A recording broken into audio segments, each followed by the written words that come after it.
আমি মাঠে গিয়ে আব্বুর সাথে ধান খেতে সহযোগিতা করছিলাম নানান কাজে। তখন কিছুটা দূর থেকে আমাদের এক প্রতিবেশী লোক যাচ্ছিল। তখন লোকটা থেমে আমায় ডাকলো। আমি কাছে গিয়ে সালাম দিলাম। লোকটা সালামের উত্তর নিয়ে জিজ্ঞাসা করলো, তুমি রফিক মিয়ার ছেলে নীরব না? হ্যাঁ চাচা, আমি নীরব। তুমি লেখাপড়া ছেড়ে এই খেতে কাজ করছো কেন? চাচা, আব্বুর তো বয়স হয়ে গেছে। মাসে 30 দিনের মাঝে 25 দিন অসুস্থ থাকে, আর 5 দিনই সুস্থ। তাই জমিটা দেখার মতো তোর খেয়ে নেই। তাই আমি এই জমিটা দেখে রাখার দায়িত্ব নিয়েছি। আর লেখাপড়া না করলেও চলবে। এই জমিতে কাজ করে আব্বু আম্মুকে নিয়ে বাকিটা জীবন চালাবো। খুব ভালো কাজ করছো, কিন্তু তার পাশাপাশি লেখাপড়া করাটা দরকার ছিল। তা তুমি কত দূর পর্যন্ত লেখাপড়া করলে? আমি মাত্র ইন্টারে উঠলাম, ভর্তি হয়নি এখনো। তখন লোকটা আমার আব্বুকে ডাকতে লাগলো। তারপর লোকটি আমার আব্বুকে সালাম দিল আর বলল, কেমন আছেন রফিক মিয়া? এই তো আছি কোনো মতো ভালো। আপনি ভালো আছেন? আলহামদুলিল্লাহ ভালো। আপনার ছেলেটা খুব ভালো। এত অল্প বয়সে আপনার মতো দায়িত্ব নিয়ে নিল। কিন্তু আপনার ছেলেকে লেখাপড়া ছাড়তে বলবেন না। এই ক্ষেতের কাজের পাশাপাশি লেখাপড়া চালিয়ে যেতে বলবেন। আমিও চাইছিলাম আর একটু লেখাপড়া করাতে, কিন্তু আমাদের সংসার চলতে কষ্ট হয়, তার লেখাপড়া আপাতত বন্ধ করে দিছি। শুনেন রফিক মিয়া, কষ্ট করে এই ছেলেটাকে পড়ালেখা করান। দেখবেন আপনার ছেলে বড় হয়ে কিছু একটা করতে পারবে। ঠিক আছে, দোয়া করবেন আমার ছেলেটার জন্য। দোয়া করি আল্লাহ আপনার ছেলেটাকে যেন ভালো একটা জায়গায় নিয়ে দাঁড় করায়। তারপর লোকটা চলে গেল। যাওয়ার পর আমি আব্বুকে বললাম, আব্বু তুমি বাসায় চলে যাও, অনেক রোদ উঠেছে, বাসায় গিয়ে আরাম করো, আমি আর কিছুক্ষণ পর আসছি। একসাথেই যাই, আর একটু কাজ বাকি আছে। তুমি যাও, আমি কাজ সেরে আসছি, কোনো কথা চলবে না, যাও। তারপর আব্বু চলে গেল। আমি আরো 1 ঘন্টা কাজ করে খেতে তারপর বাসার উদ্দেশ্যে রওনা হলাম। কিছুটা সামনে যাওয়ার পর দেখলাম রহিম চাচা ভ্যান গাড়ি নিয়ে আসছে। গাড়িতে চাউলের বস্তা অনেকগুলো, টেনে নিয়ে যেতেই পারছে না। আমি চাচার সামনে গিয়ে বললাম, চাচা কি অবস্থা তোমার? গরিবের আর অবস্থা দেখিস না, এই রোদের মধ্যে চালের বস্তা নিয়ে যাচ্ছি। কোথায় নিয়ে যাবে এই চাউলের বস্তাগুলো? এই খান সাহেবের দোকানে নিয়ে যাব। ও, তার মানে তুমি বাজারে নিয়ে যাবে? চলো আমি তোমার সাথে যাচ্ছি, ধাক্কা দিতে দিতে। তুই শুধু শুধু কষ্ট করে যাবি কেন? তার চেয়ে ভালো আমি একাই নিয়ে যাচ্ছি। শুধু শুধু কষ্ট কোথায় করছি, আমি আমার চাচাকে সাহায্য করছি। এখন কথা না বলে চলো, অনেক রোদ উঠেছে আজ। ঠিক আছে চল, তোকে তার বললেই শুনবি না, চল এখন। তারপর চাচার সাথে বাজারে চলে গেলাম। চাচা এই বস্তাগুলো নিয়ে যেতে কষ্ট হচ্ছিল, তাই সাহায্য করলাম। আমি যখন চলে আসবো তখন চাচা জোর করে হাতে একটা স্পিড ধরিয়ে দিল। সেটা খেয়ে আসতে লাগলাম। কিছুটা সামনে আসার পর আমার বন্ধু জাহিদ দৌড়ে আসলো আর বলল, দোস্ত, তোদের ধান খেতে কার জানি গরু ঢুকে গেছে, জলদি চল। তুই জানলি কি করে? আরে, আমি ওই দিকে দিয়ে আসছিলাম, তখন দেখছি, আর তোকে দেখছিলাম না। তুই ফেন গাড়ি ধাক্কা দিতে দিতে যাচ্ছিস, তাই দৌড়ে আসলাম বলতে। শালা গরু, তোকে আজ পানিতে চুবে চুবে মারবো। তুই আমার ধান কেটে ঢুকেছিস। আরে ফালতু কথা বাদ দিয়ে জলদি চল। তারপর আর কি, দুই বন্ধু মিলে লুঙ্গি ধরে দিলাম দৌড়। ধান খেতের দিকে গিয়ে দেখি সত্যি গরুটা দাঁড়িয়ে আছে। তখন আমি গিয়ে গরুর দড়িটা ধরে টেনে টেনে আসতে চাইলাম, কিন্তু গরুটা আসছে না। তখন একটা লাঠিতে গরুকে দিলাম 4-5টা বাড়ি। তখন গরুটা আমার দিকে আসতে লাগলো। গরুটাকে দেখে বুঝতে পারছি আজ আমি দাঁড়িয়ে থাকলে শেষ, গুঁতো দিয়ে মারবে। আমরা দাঁড়িয়ে না থেকে দিলাম দৌড়। দৌড়ে গরুটা আমার পিছনে দৌড়াতে লাগলো। আমি মনে মনে বললাম, আল্লাহ এই গরুর গুঁতো থেকে বাঁচাও, আর জীবনে গরুকে মারবো না। কিছুটা পথ যাওয়ার পর গরুটা থেমে অন্যদিকে চলে গেল। আমি তা দেখে খুশি, গরুটা আমার আর গুঁতো দিতে পারবে না। তারপর সেখান থেকে চলে আসলাম, এসে জাহিদকে খুঁজতে থাকলাম। তখন দেখতে পেলাম জাহিদ একটা গাছতলায় বসে আছে। আমি কাছে যাওয়ার পর বলল, কি রে, তোকে কি গরু গুতো দিল না তো? গুঁতো না দিলেও দৌড়াতে তা ওসুল করে নিয়েছে। গরুটা জানে মনে হয় তোকে গুঁতো দিতে পারবে না, তাই দৌড়ে উসুল করে নিয়েছে। তা তোর খবর কি, কলেজে ভর্তি হয়েছিস? ভর্তি হয়েছি, আমাদের ওই গ্রামের কলেজেই। কিন্তু তুই না বলি শহরে গিয়ে ভর্তি হবি? না রে, নিজের গ্রাম ছেড়ে যেতে মন চাই না, আর তোদের ছেড়ে কি করে যাব, তাই এইখানে থেকে গেলাম। খুব ভালো কাজ করেছিস। তা তোর খবর কি, তুই নাকি এখনো ভর্তি হসনি? হ্যাঁ, ভর্তি হওয়ার টাকা নেই রে দোস্ত। আম্মু অসুস্থ, তাকে ডাক্তার দেখাতে পারিনি এখনো, হাত একদমই খালি। সে কি রে, তুই আগে বলবি না তোর টাকা লাগবে? তোর কত টাকা লাগবে? তুই যেন কি করবি? তুই বল, কত টাকা লাগবে? আপাতত 1000 হলেই হবে, আম্মুকে ডাক্তার দেখাতে। এই নে, আমার কাছে 1500 টাকা আছে, এইগুলো নিয়ে গিয়ে তোর আম্মুকে ডাক্তার দেখাস। না আমার টাকা লাগবে না, এমনি বললাম আর কি। আরে টাকাটা রাখতো। শোন, বন্ধু হয়ে যদি আর একটা বন্ধু সাহায্য করতে না পারি বিপদে, তাহলে বন্ধু নাম হলো কেন? শোন, বন্ধুর কাছে কোনো দিন কিছু লুকিয়ে রাখবি না। সমস্যা হলে বলবি, সেইভাবে হোক তোর সমস্যার সমাধান করতে চেষ্টা করব। তখন আমি জাহিদকে জড়িয়ে ধরে বললাম, তোকে কি যে বলবো, বলার ভাষা নেই, তবুও বলছি ধন্যবাদ দোস্ত। আরে হয়েছে, আর বলতে হবে না। আর একটা কথা, তুই কলেজে আগামীকাল আমার সাথে যাবি। ভর্তি হওয়ার ব্যবস্থা আমি করব। এখন আমি চাই। আচ্ছা ঠিক আছে যা। তারপর জাহিদ চলে যেতে লাগলো। আমি পিছন পেয়ে দেখি সেই গরুটা দাঁড়িয়ে আছে, কি জানি চিবুচ্ছে, আর আমার দিকে আসতে লাগলো। জাহিদ, বাঁচা আমার এই গরুর হাত থেকে, বলে দিলাম দৌড়। জাহিদ দেখে আমার আগেই দৌড়ে চলে গেল। আমি দৌড়ে বাসায় চলে আসলাম। এসে দেখি আব্বু উঠানে বসে আছে। আমায় দৌড়ানো দেখে আব্বু বলল, কিরে, এমন করে দৌড়াচ্ছিস কেন? আর বলো না, একটা শয়তান গরু দৌড়ানি দিছে, তাই দৌড়ে আসছে। এটা শুনে আব্বু হাসতে লাগলো আর বলল, গরুটা আর লোক খুঁজে পেলো না দৌড়ানি দেওয়ার? আরে আমাদের ধান খেতে গরুটা গিয়েছিল, আমি টেনে বের করতে চেয়েছিলাম কিন্তু আসলো না, তাই 4-5টা বাড়ি দিয়েছি, তাই তাতেই গরু কাকু খেপে দৌড়ানি দিছে। আচ্ছা ঠিক আছে, এখন ঘরে গিয়ে একটু শুয়ে থাক। আম্মু কোথায় আব্বু? রুমে শুয়ে আছে। আর জল এসে কি হাতে টাকাও নেই, ডাক্তার দেখাতে যে যাব। তখন আমি আব্বুর হাতে চাহিদা দেওয়া 1500 টাকা দিয়ে বললাম, এই নাও 1500 টাকা, এটা দিয়ে আম্মুকে বিকেলে ডাক্তার দেখাবে। তুই এত টাকা কোথায় পেলি? এই টাকাগুলো জাহিদ দিয়েছে, পরে আবার দিয়ে দেবো, আম্মু অসুস্থতার কথা শুনে দিয়েছে। তুই কেন টাকাটা নিতে গেলি? এখন যদি টাকাটা দিতে লেট হয় তাহলে কি বলবে? না গো আব্বু, ও আমার বন্ধু, কিছু হবে না। আমি তখনই বুঝিয়ে বলবো, তোমার চিন্তা করতে হবে না, আমি গিয়ে গোসল করে আসি নদী থেকে। পানি আছে এখানে, গোসল করতে নদীতে গোসল করলে ঠান্ডা লাগবে। আরে কিছু হবে না, আমি বেশিক্ষণ পানিতে থাকবো না, চলে আসবো। আচ্ছা ঠিক আছে, জলদি চলে আসবি। তারপর আমি কাপড় চাপড় নিয়ে চললাম নদীতে গোসল করতে। নদীতে আমাদের বাসা থেকে কিছুটা দূরেই।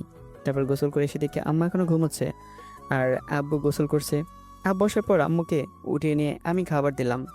তারপর সবাই মিলে খেয়ে নিলাম। বিকেলে ধান ক্ষেতটা দেখে কিছুক্ষণ বন্ধুর সাথে আড্ডা দিয়ে চলে আসলাম। সন্ধ্যা হয়ে গেছে, তাই পরের দিন সকালে উঠে ফ্রেশ হয়ে কলেজে চলে গেলাম, কারণ জাহিদ বলেছে ভর্তি করাবে। কলেজটা আমাদের বাসা থেকে কিছুটা দূরে। কলেজে গিয়ে শুনি যারা এই গ্রামে সকলকে ফ্রিতে ভর্তি করানো হচ্ছে এই বছরে। এটা শুনে আমি খুব খুশি হলাম, কারণ জাহিদের টাকা বাঁচলো। আর আমারও ভর্তি হয়ে আসার সময় প্রিন্সিপাল স্যার বললো, আর 2 দিন পরে এই কলেজে একটা অনুষ্ঠানের আয়োজন করা চলছে, কারণ এই কলেজে 20 বছর পূর্ণ হলো। সেই জন্য আর প্রধান অতিথি হিসেবে থাকছেন আমাদের দেশের মন্ত্রী আফজাল সাহেব। কলেজ থেকে বের হয়ে আসার পর জাহিদ বলল, যাক, ভালোই হলো, ফ্রি করে তোর আর টাকা লাগবো না। খুব ভালো হয়েছে, এই বছর ফ্রি করে। আচ্ছা, তুই কি এই অনুষ্ঠানে আসবি? কেন না আসলে সমস্যা হবে? আরে না, তুই তো কোনো অনুষ্ঠানে যেতে চাস না, তাই জিজ্ঞেস করলাম। তা অবশ্যই, কিন্তু আমি আসবো, কারণ মন্ত্রী আসছে এই প্রথমে কলেজে, তাই তাকে দেখতে আসতে হবে। আচ্ছা ঠিক আছে, তাহলে আমায় নিয়ে আসিস, দুইজনে একসাথে আসবো। আচ্ছা ঠিক আছে, এটা বলে হাঁটতে লাগলাম। কিছুটা সামনে যাওয়ার পরেই সেই দিনের লোকটা সামনে পড়লো। তখন আমি সালাম দিলাম। সে সালামের উত্তর নিয়ে বলল, কোথাও গিয়েছিলে নাকি তুমি? একটু কলেজে গিয়েছিলাম ভর্তি হতে। তা কলেজে কি ভর্তি হয়েছ? হ্যাঁ, ভর্তি হয়ে আসলাম। যাক, খুব ভালো কাজ করেছো। এখন মন দিয়ে লেখাপড়া করো, আর নিজেকে ভালো একটা জায়গায় নিয়ে দাঁড় করাও। দোয়া করবেন যেন তাই করতে পারি। তারপর আর কিছুক্ষণ কথা বলে চলে আসলাম সেখান থেকে। তারপর জাহিদ চলে গেল, আমি আমার বাসায় চলে আসলাম। আমি বাসায় এসে দেখি আব্বু বসে কাজ করছে, আম্মু রান্না করছে। তখন আব্বু বলল, কিরে, কলেজে ভর্তি হয়েছিস? ভর্তি হয়েছি, কিন্তু কোনো টাকা লাগেনি। কেন, কোনো টাকা লাগবে নি? এই বছর ফ্রিতে করে দেওয়া হয়েছে তাই। যাক, ভালোই হলো তাহলে। আচ্ছা আব্বু, তুমি ধান ক্ষেত দেখে আসো গিয়ে। এখনো যাইনি, তুই গিয়ে একটু দেখে আয় তো। আচ্ছা ঠিক আছে। তারপর আমি আম্মুর কাছে গিয়ে বললাম, আম্মু তোর শরীরটা কেমন আছে এখন? সকাল থেকে একটু ভালো লাগছে। কিছু থাকলে দাও তো, খিদে পেয়েছে। আচ্ছা তুই ঘরে যা, আমি খাবার নিয়ে আসছি। তারপর আমি ফ্রেশ হয়ে ঘরে চলে আসলাম। কিছুক্ষণ পর আম্মু খাবার নিয়ে আসলো। খাবার খেয়ে একটু রেস্ট নিয়ে চলে আসলাম ক্ষেত দেখতে। কিছুটা সামনে যাওয়ার পর দেখতে পেলাম সেই দিনে আমায় দৌড়ানো গরুটা, কিন্তু আজ বাধা আছে একটা গাছের সাথে। যাক, বাঁচা গেল, আজ গরুটা বাধা আছে, নিশ্চিন্তে যেতে পারবো। তারপর চলে আসলাম ক্ষেত দেখে কিছুক্ষণ ঘুরে ফিরে বাসায় চলে আসলাম। এভাবে কেটে গেল 2 দিন। আজ কলেজ অনুষ্ঠান। আমি ভেবেছিলাম সকালে কলেজে গিয়ে বসে থাকবো, কিন্তু আজ আব্বু সকালে উঠে কোথায় জানি গেছে, তাই আর যেতে পারছি না। তখন আমি মনে মনে ভাবতে লাগলাম, আব্বু যেহেতু নেই তাহলে আমি এই ফাঁকে কলেজে গিয়ে একটু দেখে আসি। তারপর চলে গেলাম, জাহিদকে ফোন দিয়েছি, ও বলল বিকেলে যাবে। তারপর আমি একা আসলাম, কি করছে দেখতে গিয়ে দেখি মঞ্চ খুব সুন্দর করে সাজিয়েছে, পুরো মাঠ সুন্দর করে সাজিয়েছে। পুলিশ এখনই চলে আসছে। আমি কিছুক্ষণ দেখে বাসায় চলে আসলাম, এসে দেখি আব্বু বাসায় আসছে। আমি যাওয়ার পর আব্বু বলল, কোথাও গিয়েছিলে নাকি? একটু কলেজে গিয়েছিলাম দেখতে, আজ তো অনুষ্ঠান তাই। আমিও শুনেছি। একটা কাজ করতো বাবা, ধানগুলোর মাঝে পোকা ধরছে দেখলাম। এখন পোকা না মারলে ধানগুলো নষ্ট হয়ে যাবে। এই ওষুধগুলো পানির মাঝে মিশিয়ে পানি ছিটানোর মেশিন দিয়ে ওষুধ দিয়ে আয় তো। আমি যাবো ভাবছিলাম, কিন্তু আমার খারাপ লাগছে, তাই তুই দিয়ে আয়। আব্বু এটা আজ দেওয়া লাগবে। দিয়ে আয়। আমি আর কিছু বললাম না, আব্বুর ওপর কখনো কথা বলিনি। ভেবেছিলাম কলেজে অনুষ্ঠান দেখতে যাব, কিন্তু কলেজে হয়তো যেতে পারবো না, কারণ আজ এই ওষুধ দিতে অনেক সময় লাগবে। সন্ধ্যা হয়ে যাবে, আর সন্ধ্যা পর্যন্ত মন্ত্রী থাকবে না, তার আগে চলে যাবে। আমি আর কিছু না ভেবেই ওষুধগুলো নিয়ে আসতে যাব, তখন আব্বু বলল, শোন, মনে আছে তো কতটুকু পানির মাঝে ওষুধ দিবি? মনে আছে তো, আর তোমার বলতে হবে না। প্রায় দুপুর হয়ে গেছে, একটা কাজ কর, কিছু খেয়ে তারপর যা। ওষুধ দেওয়া শেষ হলে নদী থেকে গোসল করে চলে আসবি। আচ্ছা ঠিক আছে, পুরো খেতে দিয়ে আসবো, তুমি রেস্ট নাও। তারপরে আমি কিছু খেয়ে ওষুধগুলো নিয়ে চলে আসলাম। কিছুটা দূরে আসার পর লিমা আসলো দৌড়ে আমার কাছে। ও, আপনারা হয়তো লিমাকে চিনবেন না, লিমা হচ্ছে রফিক সাহেবের মেয়ে।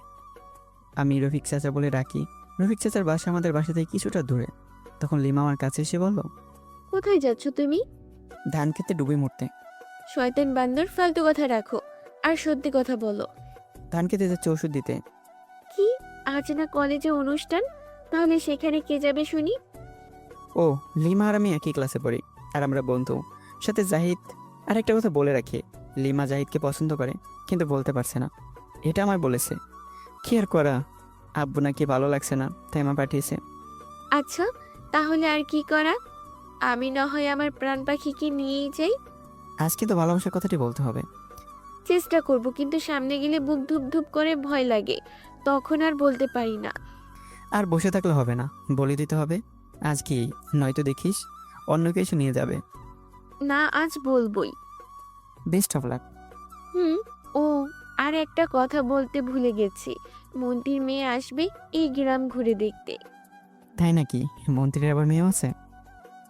আছে, একটা নয় দুইটি মেয়ে, তার একটা ছোট, আরেকটা আমাদের মতো হবে। আচ্ছা তাই? হুম। আচ্ছা, আমি এখন চলে যাই, কলেজে চলে যাব। আচ্ছা ঠিক আছে। তারপর লিমা চলে গেল, আমি চলে আসলাম।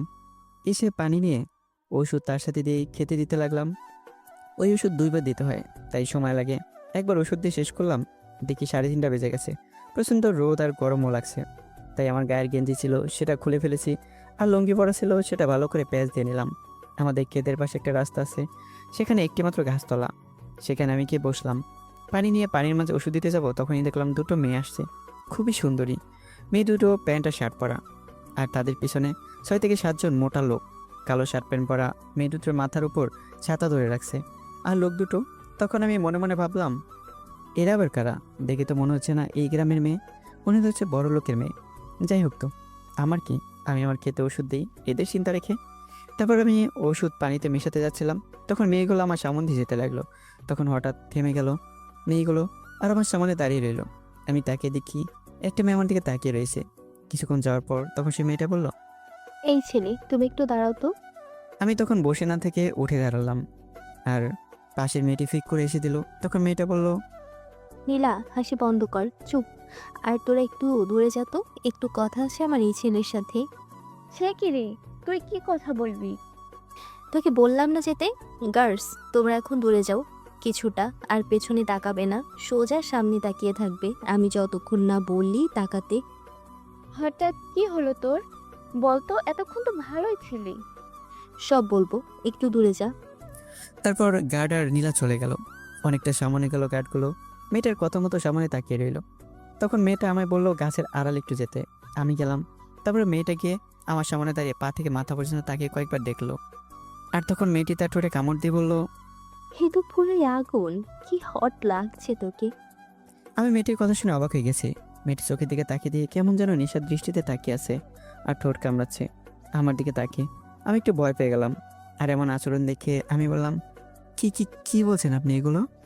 হ্যাঁ, ঠিকই বলছি। তোকে দেখে নিজেকে সামলাতে পারছি না। কেন বলতো? মনে হচ্ছে ঝড় বইছে আমার সারা শরীরে। এই ঝড় তুই একমাত্র পারবি থামাতে। আপনি কি বলছেন এগুলো? মাথা ঠিক আছে তো? আচ্ছা সরেন এখন আমার সামন থেকে। খেতে গিয়ে ওষুধ দিতে হবে, সময় নেই। ওইখানে ওষুধ পরে দিস। হাগিয়ে আমায় ঠান্ডা কর ওষুধ দিয়ে। আমি মনে মনে ভাবছি, এ মেয়ে কি পাগল নাকি?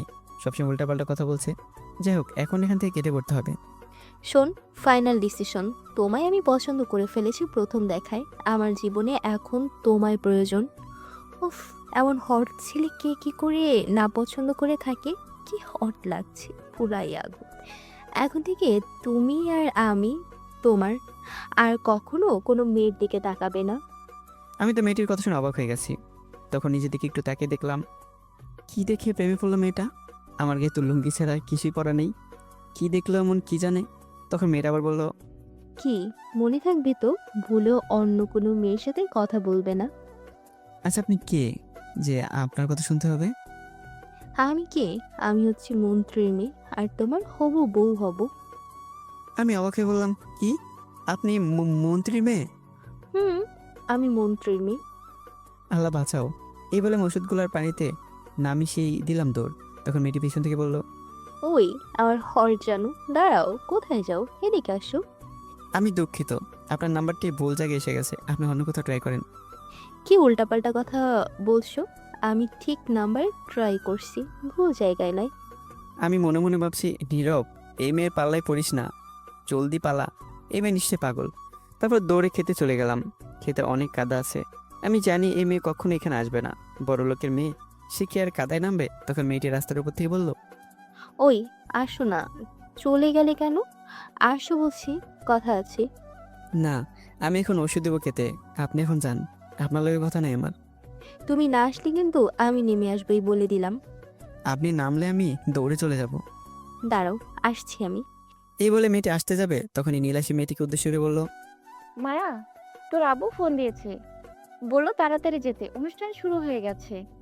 নীলা একটু দূর থেকে জোরে জোরেই বলল, যার কারণে আমি মেয়েটির নাম শুনতে পেরেছি। তখন মায়া বলল, 1 মিনিট দাঁড়াও, আমি এই ছেলেটাকে সাথে করে নিয়ে যাব। কি, তুই কি পাগল হয়ে গেলি নাকি? চলো তো, এটাকে ধরে নিয়ে আসি। আমি এই কাদার মধ্যে নামতে পারবো না, তুই যা। তখন মায়া নামতে যাবেই, ঠিক তখনই নীলার ফোনটা বেজে উঠল। আর নীলা তখন বলল, এই দেখ, তোর আব্বু আবার ফোন করেছে, নে তুই কথা বল। তারপর মায়া ফোনটা নিয়ে কিছুক্ষণ কথা বলে নীলাকে ফোনটা দিয়ে বলল, চল, একে পরে দেখে নেব, আবার আসবো। আবার আসলে খুব ভালো হবে, অনেক সুন্দর গ্রামটা, আমায় নিয়ে আসিস। আচ্ছা চল এখন। আমি তাকে দেখছিলাম। তখন মায়া আমায় বলল, আমি আবার আসবো, তখন সব হিসেব নিব এক এক করে।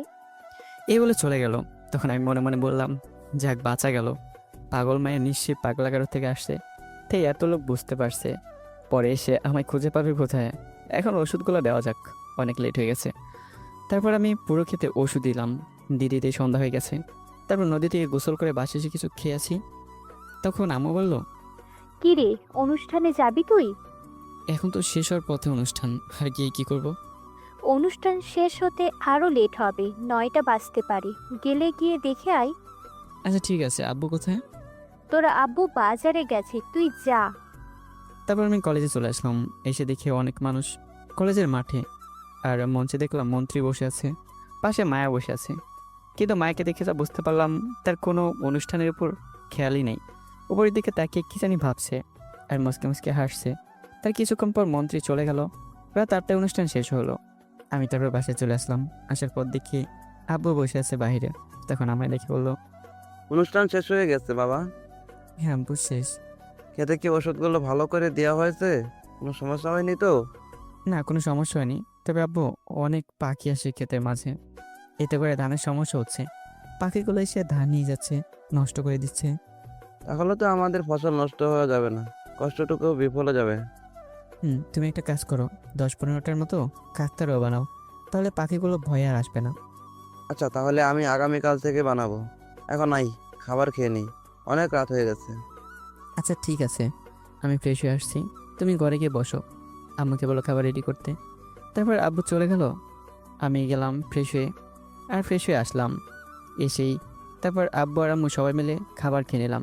আমি খেয়ে আমার রুমে চলে আসলাম, এসে শুয়ে পড়লাম। আর এদিকে মায়া তার বাসায় গিয়ে সবাই মিলে রাতের ডিনার করার জন্য টেবিলে বসলো। তখন মায়া তার আব্বুকে বলল, আব্বু, তোমাকে একটা কথা বলার ছিল। বল, কি বলবি? আব্বু, আমি একটা ছেলেকে পছন্দ করি। খুব ভালো তো। তা ছেলেটার বাড়ি কোথায়? ছেলেটার বাড়ি, আমরা আজ যে গ্রামে গিয়েছিলাম অনুষ্ঠানে, সেই বাড়িতেই তার বাড়ি। ছেলেটা কি করে? আমি জানি না ছেলেটি কি করে, কিন্তু ছেলেটাকে দেখলে কৃষিকাজ করে, খুব ভালো লাগছে, আমার পছন্দ হয়েছে। কি, তুই এই কৃষকের ছেলেকে পছন্দ করছিস? আমি পছন্দ করি না। ভুলেও এই কথা আর মুখে আনবি না। এদের থাকার মতো ঘর নেই, তোকে কি করে রাখবে? তুমি পছন্দ না করো তাতে আমার কি? আমি তো পছন্দ করেছি, আমায় যেখানে রাখবে আমি থাকবো। তখন মায়ের আব্বু মায়ের আমাকে উদ্দেশ্য করে বলল। তোমার মেয়েকে বোঝাও, ওই গরিব ঘরে আমি দিব না। তখন মায়ের আম্মু মায়াকে বলল, দেখ মা, তোর আবু ঠিক কথা বলেছে। তাছাড়া আমারও পছন্দ কৃষকের ছেলে। ছেলেটা যদি কোনো চাকরি করতো তাহলে আমি ভেবে দেখতাম। আমাদের সাথে একদম মিলে না। আমাদের সাথে না মিললে তাতে আমার কি? আমি তাকে পছন্দ করি, সে যাই করুক না কেন। দেখ, তুই পছন্দ করলেও কোনো লাভ নাই। তারা কোথায় আর আমরা কোথায়? আমি তোকে এর চেয়ে ভালো ছেলে খুঁজে দিব। লাগবে না, আমার এর চেয়ে ভালো ছেলে, আমি তাকেই ভালোবাসি, আর বিয়ে করলে তাকেই করব। পাগলামি করিস না মা, তোকে এর চেয়ে ভালো ছেলে এনে দেব, বড়লোক ঘরে বিয়ে দেব। চুপ করো তো মা, তুমি আছো বড় লোকের ঘর নিয়ে, আমি তার ছোট্ট ঘরে যাব। তোমরা পছন্দ করো বা নাই বা করো। তাহলে আমার একটা কথা শোন, আমি থাকতে তুই এই ছেলেকে বিয়ে করতে পারবি না। আমি কিছুতেই বিয়ে দিব না। তোকে 2 দিনের সময় দিলাম, তুই ওই কৃষকের ছেলেকে ভুলে যা। আর যদি না করিস তাহলে কি হবে তা পরে জানতে পারবি। তখন মায়া রাগে খাবার খাওয়া রেখে টেবিল থেকে উঠে তার রুমে চলে আসছে। তখন মায়ের আম্মু বলল, তুমি চিন্তা করো না, ঠিক হয়ে যাবে। এখন মেয়েটা আবেগের মাঝে বলছে, একদিনে তো আর ভালোবাসা হয় না। তবুও তুমি তোমার মেয়েকে বোঝাও, আমি ওই কৃষি কাজ করা ছেলের সাথে বিয়ে দিব না। তুমি এখন খাবার খাওয়া শুরু করো, আমি ভালো করে বুঝিয়ে বলবো। তারপর মায়ের আব্বু খাবার খাওয়া শুরু করলো। মায়া ঘরে এসে বলতে লাগলো, আমার সাথে বিয়ে না দিলে পালিয়ে যাব তার কাছে। আর কি বললে, তাদের পছন্দ হয়নি? মনে হয় বিয়ে করে তারা থাকবে, বিয়ে করব আমি, থাকার চিন্তা আমার। তারা করে কেন? আমি যদি সুখে থাকি তাহলে তাদের সমস্যা কোথায়? আবার বলে বড়লোক ঘরে বিয়ে দিবে কেন? আমি তাকে ভালোবাসি, বড়লোক ঘরে যাব কেন? মাথাটা গরম করে ফেলেছি। বরফ কোথায়? বরফ দিতে হবে মাথায় ঠান্ডা করার জন্য। এই বলে মায়ের কিছু বরফ নিয়ে তার মাথায় ধরে রাখলো। কিছুক্ষণ পর বরফ রেখে না খেয়ে ঘুমিয়ে পড়লো। মায়ের আম্মু খাবার নিয়ে এসে কয়েকবার ডেকেছে, কিন্তু মায়ের ওঠেনি, ঘুমিয়ে পড়লো। এদিকে সকালে আমি উঠে ফ্রেশ হয়ে খাবার খেয়ে নিলাম। কিছুক্ষণ পর আব্বু এসে বলল কাকতাড়ুয়া বানাতে সাহায্য করতে। তারপর আমি আব্বুর সাথে কাকতাড়ুয়া বানাতে সাহায্য করতে লাগলাম। বানাতে বানাতে দুপুর হয়ে গেল। তারপর আমি গিয়ে নদী থেকে গোসল করে এসে খাবার খেয়ে নিলাম। তার মাঝে আব্বু কাকতাড়ুয়া বানানো শেষ করে দিয়েছে। তখন আব্বু বলল, এগুলো বিকালে নিয়ে ক্ষেতের মাঝে লাগিয়ে দিয়ে আসবি। আচ্ছা ঠিক আছে, তুমি এখন খাবার খাও, আমি কিছুক্ষণ পর নিয়ে যাচ্ছি। তারপর আব্বু চলে গেল। আমি আর কিছুক্ষণ রেস্ট নিয়ে 4টা কাকতাড়ুয়া নিয়ে হাঁটতে শুরু করলাম। ক্ষেতের সামনে এসে রেখে বাকিগুলো নিয়ে আসতে যাব, তখন চোখটা তাল গাছের দিকে গেল। তখন দেখলাম মায়া গাছের সাথে হেলান দিয়ে চোখ বন্ধ করে আছে। পাশে নীলাও দাঁড়িয়ে আছে। তখন আমি তাদের কাছে এগিয়ে যেতে লাগলাম, জিজ্ঞেস করতে আজ কিসের জন্য আসছে আবার? গতকাল তো অনুষ্ঠান শেষ, আজ আবার কিসের জন্য আসলাম? আমি তাদের কাছে এগিয়ে যেতে লাগলাম, জিজ্ঞেস করতে আজ কিসের জন্য আসছে আবার। তখন কাছে যাওয়ার পর দেখি মায়ের ঘুমিয়ে আছে। তখন আমি নীলাকে বললাম, কী ব্যাপার, আজ আবার এই গ্রামে আসলেন যে, কোনো অনুষ্ঠান আছে নাকি? তখন নীলা আমার উদ্দেশ্য করে বলল, আরে না, আজ কোনো অনুষ্ঠানে আসিনি, তবে আজ একটা পাগলের পাগলামো দেখতে আসছি। কি বলছেন? কোথায় পাগলি? আমি তো দেখতে পাচ্ছি না। আর বিশেষ করে আমাদের গ্রামে কোনো পাগলি নেই। আমি ওই পাগলির কথা বলছি না, আমি মায়া পাগলির কথা বলছি। ইনি যে পাগল এটা আগে জানি, নতুন করে বলার কি? ইনি হচ্ছে শহরের পাগলি। এই বলে আমি হাসতে লাগলাম। তখন নীলা বলল, তাই নাকি? আচ্ছা ইনি পাগলি হলো কবে, কি করে? গতকাল থেকে শুধু আপনার জন্য হয়েছে। আমি আবাকে বললাম, কি বলছেন আমার জন্য? আমি আবার কি করলাম? আমার বান্ধবীর প্রথম দেখায় মন চুরি করেছেন, তাই তো আপনার পাগলি হয়েছে। গতকাল সারা রাস্তায় আপনার কথা বলতে বলতে আমার কান ঝালাপালা করে ফেলছে। দেখা হলো গতকাল আর এর মধ্যে আমি তার মন চুরি করলাম তখন? এটা কি করে সম্ভব? সে আপনি বুঝতে পারবেন না। আপনি জানেন মায়া কখন আসছে এখানে? না, জানি না কখন আসছে। সেই সকালে ঘুম থেকে উঠে চলে আসছে আপনাকে একটিবার দেখার জন্য। প্রথম দেখায় আপনার প্রেমে পড়ে গেছে, আর এসে আপনার জন্য এখানে বসে আছে কখন আসবেন। তখন আমি বাবাকে বললাম, কি বলছেন আপনি? এত সকালে আসছে, তাও আবার আমার জন্য? সকালে উঠে চলে আসছে শুধু আপনার জন্য। আমি তো নীলার কথা শুনে অবাক হয়ে গেছি। আমার জন্য অনেকে এসে বসে আছে সেই সকাল থেকে। প্রথম দেখে এমন ভালোবাসা কি করে হয়? আমি কিছু বলতে গিয়ে বলতে পারলাম না। তখনই মায়ের ঘুম ভেঙে গেল, আর চোখ খুলে দেখলো আমি দাঁড়িয়ে আছি। তখন মায়া বসা থেকে উঠতে যাবে আর বলল, তুমি চলে আসছো, কখন থেকে অপেক্ষা করছি। তখন মায়া আমার কাছে এসে বলল, যাও তুমি পচা, আমি তোমার জন্য সেই কখন থেকে বসে আছি, আর তুমি মাত্র আসলে। আর তুমি শার্ট পরে আছো কেন? শার্ট খুলে ফেলো, তোমার শার্ট ছাড়া ঘরে ঘর লাগে। তখন আমি মনে মনে বললাম, এই মেয়ে তো দেখি আমার ইজ্জত নিয়ে টানাটানি শুরু করে দিছে এখন। তখন মায়া আবার বলল, তুমি জানো আমি কখন থেকে এইখানে বসে আছি? সেই সকাল থেকে বসে আছি তোমার জন্য। কেন আমার জন্য বসেছো কেন? আমি কি করলাম? তুমি জানো না আমি তোমাকে অনেক ভালোবাসি। সত্যি বলতে প্রথম দেখায় ভালোবেসে ফেলেছি, তাই তো তোমার জন্য এসে বসে আছি দেখার জন্য। দেখো, আমি তোমাকে ভালোবাসি না। আমি এত কিছু শুনতে চাই না। আমি তোমাকে ভালোবাসি আর তুমি আমায় ভালোবাসবে। এটা কখনো সম্ভব হবে না, কারণ আমি হচ্ছে একজন কৃষকের ছেলে আর তুমি হচ্ছে মন্ত্রীর মেয়ে। এখন পার্থক্য বুঝতে পারলে কতটা আমাদের মাঝে দূরত্ব। তখন নীলাময় বলল, শুনেন, আপনি যে পার্থক্যটার কথা বললেন এটা তো মায়ার বলা উচিত ছিল আপনাকে, কিন্তু সেটা আপনি বলছেন। মায়া আপনাকে ভালোবাসে বলেই তো বলছে, আর এতটা দূর থেকে এসে সেই সকালে বসে আছে একটি নজর দেখার জন্য। এখন ভাবেন কতটা ভালোবাসলে এতটা পাগলামি করতে পারে, বুঝতে পারছেন? এখন দুজনের মধ্যে পার্থক্যটা দূরে সরিয়ে ভালোবেসে কাছে টেনে নেন। আপনি বুঝতে পারছেন না আমাদের মাঝে কতটা পার্থক্য। সে হচ্ছে মন্ত্রীর মেয়ে আর আমি গরিবের ছেলে। দেখো, আমি এত কথা শুনতে চাই না, কে ধনী কে গরিব। আমি শুধু এটাই বুঝি, আমি তোমাকে ভালোবাসি আর তোমাকে চাই। সারা জীবন তোমার পাগলি হয়ে থাকতে চাই। দেখো, আমি ভালোবাসতে পারবো না। কিন্তু কেন? প্রথম দেখে কখনো ভালোবাসা হয় না। এটা ভালো লাগা, আর সেটার মাঝে আবেগ থাকে, ভালোবাসা থাকে না। বিশ্বাস করো, সত্যি বলছি, প্রথম দেখায় ভালোবেসে ফেলেছি। আমি তোমাকে ভালোবাসি না। তোমার ফ্যামিলি কখনো এই ব্যাপার মেনে নিবে না। তাছাড়া আমার তোমাকে রাখার মতো কোনো দামি ঘরও নেই।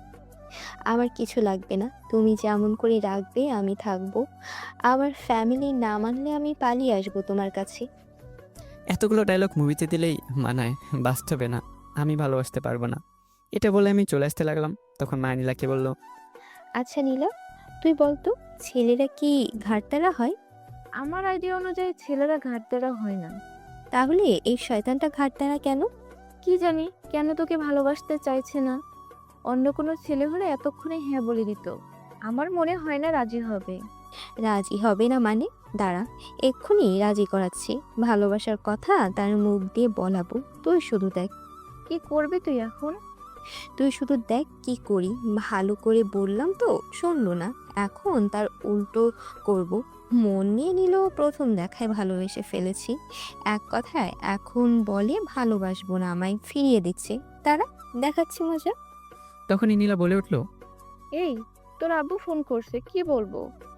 ফোন রিসিভ করার দরকার নেই, তুই আমার গাড়িতে গিয়ে দেখ, একটা দড়ি আছে সেটা নিয়ে আয়। নীলা অবাক হয়ে বলল, তুই দড়ি দিয়ে কি করবি? তুই নিয়ে আয়। তখন নীলাকে দড়ি নিয়ে আসলো। আর তখন মায়া বলল, আমি যখন ইশারা দিব তখন তুই এই দড়ি দিয়ে বাঁধা শুরু করবে এই শয়তানটাকে। নীলা অবাক হয়ে বলল, কি কি বলছিস তুই? বাঁধতে যাব কেন? যেটা বললাম করবি, বেশি কথা বলিস না। আচ্ছা ঠিক আছে। তখন মায়া দৌড়ে আমার কাছে এসে আমায় টেনে তাল গাছের কাছে নিয়ে এসে চেপে ধরলো। আর নীলাকে ইশারা দিতেই তখন নীলা আমায় বেঁধে ফেললো। তখন আমি বললাম, এই কি হচ্ছে? আমায় বাঁধছো কেন? কুক খোলো। না খুলবো না, আগে বলো আমায় ভালোবাসো, তাহলে খুলবো। না, আমি বলবো না, আমি তোমাকে ভালোবাসি না।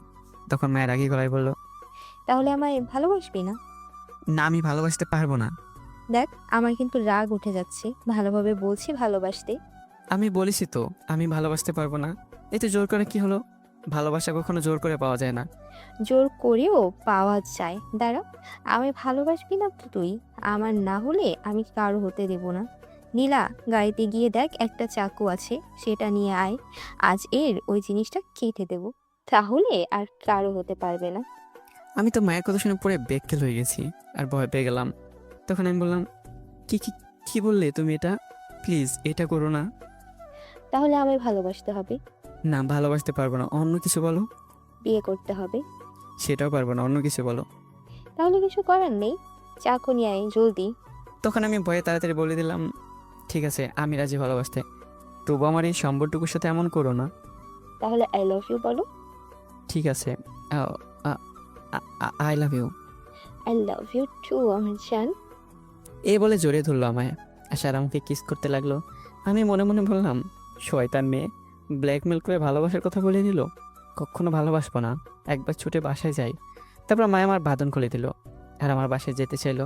তখন আমি বললাম, এখন না, আর কিছুদিন পর মায়কে বললাম বাসায় যেতে, কারণ সকাল থেকে বসে আছে, কিন্তু মায়ের যেতে রাজি হয় না। সন্ধ্যায় জোর করে পাঠিয়ে দিলাম মায়কে। তারপর আমি যে 4টি কাকতারা নিয়ে এসেছি সেগুলো লাগিয়ে চলে গেলাম বাসায়। এদিকে রাতে যখন মায়া বাসায় গিয়ে তার রুমে ঢুকতে যাবে, তখন তার আব্বু মায়াকে ডাকলো। কাছে যাওয়ার পর বলে, কোথায় গিয়েছিলে? গ্রামে গিয়েছিলাম আমার ভালোবাসার মানুষের কাছে। তোকে আমি ওই গ্রামে যেতে নিষেধ করেছি, তবুও কেন গেলি তুই? আমি আমার ভালোবাসার মানুষের কাছে গিয়েছি। তখন মায়ের আব্বু রেখে মাকে ফাঁস করে 2টি চট দিয়ে বলে, তোকে আমি না বলার পরেও কেন গেলি তুই? তোকে না বললাম ওই ছেলের কাছে যাবি না? আজ থেকে তোর বাসা থেকে বাইরে যাওয়া নিষেধ। আমি গার্ডদের বলে রাখছি তুই যাতে আর ওই গ্রামের দিকে যেতে না পারিস। মায়া কান্না করতে লাগলো চর খেয়ে। আর এটা শুনে তখন মায়ের আম্মা এসে রাগি গলায় বলল, কি হলো, তুমি মেয়েটাকে মারলে কেন? এমনি মেরেছি, তুমি কথা বললে তোমারও চর দিতে বাধ্য হব। ওর কত সাহস! আমি না বলার পরেও গেছে, সামান্য একটা ফকির কৃষকের ছেলের সাথে গিয়ে মিশে সিট, আমার মান সম্মান সব শেষ করে দিল। তখন মায়া কান্না করতে করতে বলল, সে যেমনই হোক, যত গরিব হোক না কেন, আমি তাকে ভালোবাসি আর তাকেই বিয়ে করব। আমি তার কাছে 1000 বার যাব। আমায় মেরে ফেললে ফেলো, তবুও যাব তার কাছে। এই বলে মায়া কান্না করতে করতে তার রুমে চলে গেল। তখন মায়ের আম্মু বলল, মায়ের কথা আমাদের মেনে নেওয়া উচিত। তুমি একটু চিন্তা করো, যদিও সে ছেলেকে নিয়ে সুখী হতে পারে, তাহলে আমাদের আর বাধা দেওয়া ঠিক হবে না। তখন মায়ের আব্বু মায়ের আম্মুকে ঠাস করে একটা চট দিয়ে বলল। চুপ করো তুমি, তোমায় কথা বলতে বলিনি। তখন মায়ের আম্মু গালে হাত দিয়ে বলল, আমি কি ভুল কিছু বললাম? আমি ওই কৃষকের ছেলের সঙ্গে আমার মেয়ের বিয়ে দিব না। আমি কোনোদিনও এই সম্পর্ক মেনে নেব না, কোনোদিনও না। কেন, কৃষক ছেলে বলে কি হয়েছে? মেয়ে যদি সুখী হতে পারে তাহলে সমস্যা কোথায়? তখন মায়ের আব্বু মায়ের আম্মুকে আরো 2টি চট দিয়ে বলল, সামান্য একটা কৃষক ছেলের হাতে তুলে দেব আমার মেয়ে? সি, নো নেবার, কোনোদিনও না। যদি তুমি আর একবার ওই ছেলের কথা বলছো তাহলে কিন্তু খুব খারাপ হবে। তখন মায়ের আম্মু চুপ করে রইল, আর কিছু বলল না। তখন মায়ের আব্বা আবার বলে, আর একটা কথা তোমায় বলে রাখি, ভালো করে শুনে রাখো, তুমি মেয়েকে ঘর থেকে একা কোথাও বের হতে দিবে না। তুমি সাথে যাবে, শপিং মল ছাড়া আর কোথাও যেন না যাই। যদি ওই গ্রামের দিকে যাই তাহলে কিন্তু এর সাজা ভোগ করতে হবে, মনে থাকে যেন কথাটা। মায়ের আব্বু শুধু মাথা নাড়িয়ে হ্যাঁ বলল। তারপর মায়ের আব্বু রুমে চলে গেল, সাথে মায়ের আম্মু পিছন পিছনে চলে গেল। এদিকে মায়ের ঘরে এসে কান্না করতে লাগে আর বলতে লাগে, আমি যদি আমার ভালোবাসার মানুষকে না পাই, তাহলে এই জীবন আমি শেষ করে দেব। এই বলে মায়ের কান্না করতে থাকে। কিছুক্ষণ পর মায়ের ফোন নিয়ে কান্না করতে থাকে। আমার ফোনে কলও দিল। মায়া আসার সময় আমার ফোন নাম্বারও নিয়ে আসছিল। এদিকে আমি খাবার খেয়ে শুয়ে আছি, তখন হঠাৎ ফোনটা বেজে উঠলো। তাকে দেখে মায়া ফোন করেছে। মায়া যখন ফোন নাম্বার নিয়েছিল তখন কল দিয়েছিল, আর আমি নামও লিখে রেখেছিলাম। তখন রিসিভ করার পর ওপাশ থেকে কান্না করার শব্দ আসছে। আমি কিছুটা অবাক হয়ে গেলাম আর মনে মনে বললাম, কি ব্যাপার, মায়া তো এখান থেকে হাসি খুশিভাবে গিয়েছিল, তাহলে এখন কান্না করছে কেন? তখন আমি বললাম, কি হয়েছে মায়া, কান্না করছো কেন, কিছু হয়েছে? মায়া কোনো কথা বলছে না, শুধু ফুপে ফুপে কান্না করতে লাগলো। মায়ের কান্না শুনে আমার কেন জানি খারাপ লাগতে শুরু করলো। আমার কেন জানি সহ্য হচ্ছে না তার কান্না। তখন আমি আবার বললাম, ওই পাগি কি হয়েছে, কান্না করছো কেন, বলো মায়। তখন মায়া কান্না করতে করতে বললো, আব্বু আমায় মেরেছে আর বলেছে তোমার কাছে যেন আর না যাই। আমি তোমাকে ছাড়া থাকতে পারবো না, অনেক ভালোবাসি তোমায়। এই বলে আবার কান্না করতে লাগলো মায়া। আমি কি বলবো বুঝতে পারছি না, কি বলে তাকে সান্ত্বনা দেব সেটা বুঝতে পারছি না। মায়ের কান্না শুনে আমার এখন খুব খারাপ লাগতে শুরু করলো। মন তাকে এখন কাছে পেতে চাইছে, তার চোখের পানিগুলো মুছে দিতে ইচ্ছে করছে। হয়তো তাকে ভালোই বেশি ফেলেছি, তাই আর তার কান্না সহ্য করতে পারছিলাম না। মন চাইছে এখন তাকে কাছে টেনে নিয়ে এসে জড়িয়ে ধরে বলতেই, কান্না করছে কেন পাগলি, আমি আছি তো। কিন্তু তা পারছি না, এমনটা তো আগে হয়নি। হয়তো তাকে আমি ভালোবাসতে শুরু করে দিয়েছি, তাই মনটা তার প্রতি হারিয়ে যাচ্ছে। তখন মায়া আবার বলল, অনেক ভালোবাসি তোমায়, এখন একটু আসবে, জড়িয়ে ধরে তোমার বুকে মাথায় রেখে ঘুমিয়ে থাকবো চুপটি করে। আমি তোমাকে ভালোবাসি, কান্না থামা প্লিজ, আর কান্না করো না। আমার কি খারাপ লাগছে, তুমি যে কান্না করছো, আমি জানতাম তোমার ফ্যামিলি রাজি হবে না। তখন মায়া কান্না থামি ফুপিয়ে ফুপিয়ে বলল, তাহলে তুমি আগামীকাল এসে নিয়ে যাও আমায়। ঠিক আছে, তবে আগামীকাল আসতে পারবো না, খেতে কিছু কাজ আছে। তবে তার পরের দিন অবশ্যই আমার পাগলির কাছে যাব, কথা দিলাম। তখন মায়া ফুপিয়ে ফুপিয়ে বলে, ঠিক আছে, আমিও কিন্তু তোমার সাথে চলে আসব, তোমার সাথে কিন্তু আমায় নিয়ে আসবে। সেটা নয় পরে দেখা যাবে, এখন তো কান্না থামাও। আচ্ছা, কান্না থামবো, কিন্তু একটা শর্ত আছে। কি শর্ত শুনি? আমায় কিস করতে হবে, তাহলে থামাবো কান্না। কিন্তু সেটা কি করে? তুমি তো আমার সামনে নেই, তাহলে কিস করবোটা কি করে? তুমি এখন ফোনই কিস করো, আমি ফোনটা আমার গালে ধরছি, তাহলেই হবে। কিন্তু আমি কিস করলে তো আমার ফোনে সে কিস পাবে, তোমার ওইখানে কি করে যাবে? তখন মায়েরা গিয়ে বললো, এত কিছু জিজ্ঞেস করো কেন? তোমাকে বলছি তুমি কিস করো, এত কথা বলছো কেন? আচ্ছা আচ্ছা ঠিক আছে দিচ্ছি, রাগ করছো কেন? দাও জলদি। তখন আমি দুইটা কিস করলাম। তখন মায়া আমায় 4টা কিস করলো আর বললো, আই লাভ ইউ আমার জান। লাভ ইউ টু আমার পাগলি। জানো এখন আমার কি করতে মন চাইছে? মন চাইছে তোমায় শক্ত করে জড়িয়ে ধরি, তোমার বুকে মাথা রেখে চুপটি করে ঘুমিয়ে থাকতে। বিয়ে হয় না, তারপর তো বাকিটা জীবন আমার বুকে মাথা রেখে ঘুমোতে পারবে। চিন্তা করো না, এখন ঘুমিয়ে পড়ো চুপটি করে, অনেক রাত হয়ে গেছে। আচ্ছা ঠিক আছে, তুমিও ঘুমিয়ে পড়ো। আচ্ছা ঠিক আছে। তারপর মায়া ফোনটা কেটে দিল। আমি ফোনটা রেখে তখন মনে মনে ভাবতে লাগলাম, বলে তো ফেললাম যাব, কিন্তু কি করে যাই, যাওয়ার মতো টাকাও নেই। আচ্ছা সকাল হোক, তারপর না হয় জাহিদকে বলে দেখি কী করা যায়। তারপর আমি ঘুমিয়ে পড়লাম। সকালে উঠে ফ্রেশ হয়ে কাকতারও নিয়ে খেতে চলে গেলাম, গিয়ে সবগুলো কাকতারও লাগিয়ে দিলাম। আর তারপর বাসায় চলে আসলাম। আসার পর আব্বু বললো, কোথাও গিয়েছিলি এত সকালে? খেতে গিয়েছিলাম কাকতারগুলো লাগাতে। সবগুলো লাগানো শেষ হলো? সবগুলো শেষ। আচ্ছা এখন আয় নাস্তা করে নিই। আচ্ছা তুমি ঘরে যাও, আম্মুকে বলো খাবার রেডি করতে, আমি ফ্রেশ হয়ে আসছি। তারপর আব্বু চলে গেল, আমি গিয়ে ফ্রেশ হয়ে আসলাম। তারপর আব্বু আম্মু আমি সবাই মিলে খেতে বসলাম। এদিকে মায়ের সকাল উঠে ফ্রেশ হয়ে তার ফোনে টাইম দেখতে যাবে, তখন দেখলো তার ফোন নেই। তখন সে খুঁজতে লাগলো, কিন্তু কোথাও খুঁজে পেল না। মায়ের দৌড়ে নিচে গেল, গিয়ে দেখে তার আব্বু খাওয়ার জন্য বসে আছে, তার পাশে তার আম্মু ছিল। তখন মায়া বলল, আম্মু আমার ফোন কোথায়, খুঁজে পাচ্ছি না কেন? তখন মায়ের আব্বু বলল, তোর ফোন আমি নিয়েছি, আজ থেকে তোর ফোন চালানো নিষেধ। তখন মায়ের রেগে বলে, কেন নিষেধ? আমার ফোন দাও বলছি, নয়তো খুব খারাপ হবে। যা খুশি কর, ফোন দেওয়া যাবে না। টিভি আছে, টিভি দেখবি আর সারাদিন ঘরে থাকবি, তোর বাইরে যাও নিষেধ। তখন মায়ের রেগে তার পাশে কাছে কিছু জিনিস ছিল সব ভেঙে ফেলে আর বলে, আমার ফোন দাও বলছি, যদি না দাও তাহলে আমি এক্ষুনি চলে যাব। তখন মায়ের আব্বু বলে, তুই এই বাড়ির বাইরে যেতে পারবি না আমার অনুমতি ছাড়া। আমি সবাইকে বলে দিয়েছি তোকে যেন এই বাড়ির বাইরে কোনো মতে যেতে না দেয়। তখন মায়ের কান্না করতে করতে বলল, আম্মু তুমি কিছু বলো না, বলো আমার ফোনটা দিতে, আমার জানটার সাথে কথা বলবো। মায়ের আম্মু কোনো কথা না বলে চুপ করে রইল। তখন মায়ের আব্বু মায়ের আম্মুকে উদ্দেশ্য করে বলল, আমার একটা মিটিং আছে, যাচ্ছি। মেয়ে যেন এই বাড়ির বাইরে যেতে না পারে, যদি যায় তাহলে কিন্তু এর সাজা তোমাকে ভোগ করতে হবে। এই বলে মায়ের আব্বু উঠে চলে গেল, আর মায়া বসে কান্না করতে লাগলো। এদিকে আমি খাবার কি কিছুক্ষণ রেস্ট নিয়ে জাহিদকে ফোন দিলাম, বললাম আসতে কথা আছে। তখন জাহিদ বলল তার বাসায় যেতে, কেউ নেই তার বাসায়। আমি বললাম ঠিক আছে আসছি। তারপর ফোন কেটে দিয়ে আমি আসতে যাব, তখন আম্মু দেখে বলল, কোথাও যাবি নাকি এখন? হ্যাঁ আম্মু, একটু জাহিদের বাসায় যাব, কথা আছে। কেন কিছু বলবে? না কিছু না, এমনি বললাম, যা তাহলে। আচ্ছা ঠিক আছে, আমি কিছুক্ষণ পর চলে আসবো। তারপর আমি জাহিদের বাসায় চলে গেলাম, গিয়ে দেখি জাহিদ বাইরে বসে আছে। আমায় দেখে বলল, আরে দোস্ত, এসে গেছিস, আই বসে পড়। তারপর আমি বসে জাহিদকে বললাম, আঙ্কেল আন্টি কোথায় গেছে? ঢাকা গিয়েছে আজ সকালে। কিসের জন্য? কোনো কাজ আছে নাকি? কোনো কাজ না, আমার মামার বাড়ি গেছে। তাহলে তুই গেলি না কেন? আমার একটা কাজ আছে, একজন লোক এসে কিছুটা টাকা দিবে, তাই আজ থেকে গেলাম। আগামীকাল যাব। এখন তুই বল, কিসের ফোন দিয়েছিলি? মায়াকে চিনিস তুই? কোন মায়ের কথা বলছিস তুই? মন্ত্রীর মেয়ে মায়া। চিনতে পারছি। কেন, কি হয়েছে? মায়া আমায় ভালোবাসে আর আমি এখন। জাহিদ আমার কথা শুনে অবাক হয়ে গেল আর বলল, কি বলিস কি তুই? সত্যি, দুজনেই দুজনকে ভালোবাসি। তাহলে তো এইটা খুশির খবর। মিষ্টি কই, জলদি নিয়ে আই। আরে কথাগুলো আগে শুনে এত লাভাস না। বল। গতকাল মায়া বলল মায়ের আব্বু মায়াকে মেরেছে আমার কাছে না আসার জন্য। আমি জানতাম এমনি কিছু একটা হতে পারে, এখন না হলেও পরে হতো, কারণ এই মন্ত্রী একটু অহংকারী টাইপের। এখন কি করি বলতো?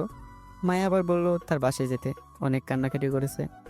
আমি জানি তুই গেলে তোকে অপমান করবে, গরিব বলে আরো নানান কথা শুনিয়ে দিবে। হ্যাঁ, আমিও জানি এমন কিছু একটা হবে। আমি মায়াকে বলেছিলাম তাকে ভালোবাসা আমার পক্ষে সম্ভব না, কারণ তার সাথে আমার যায় না। আমি গরিব কৃষকের ছেলে আর সে মন্ত্রী মেয়ে, কিন্তু মায়া কোনো কথাই শুনলো না। দেখ, সত্যিকারের ভালোবাসা কখনো ধনী গরিব বুঝতে চায় না, শুধু এইটাই বুঝতে থাকে তার সারা জীবন সাথী হিসেবে প্রয়োজন। তাহলে এখন কি করব বল?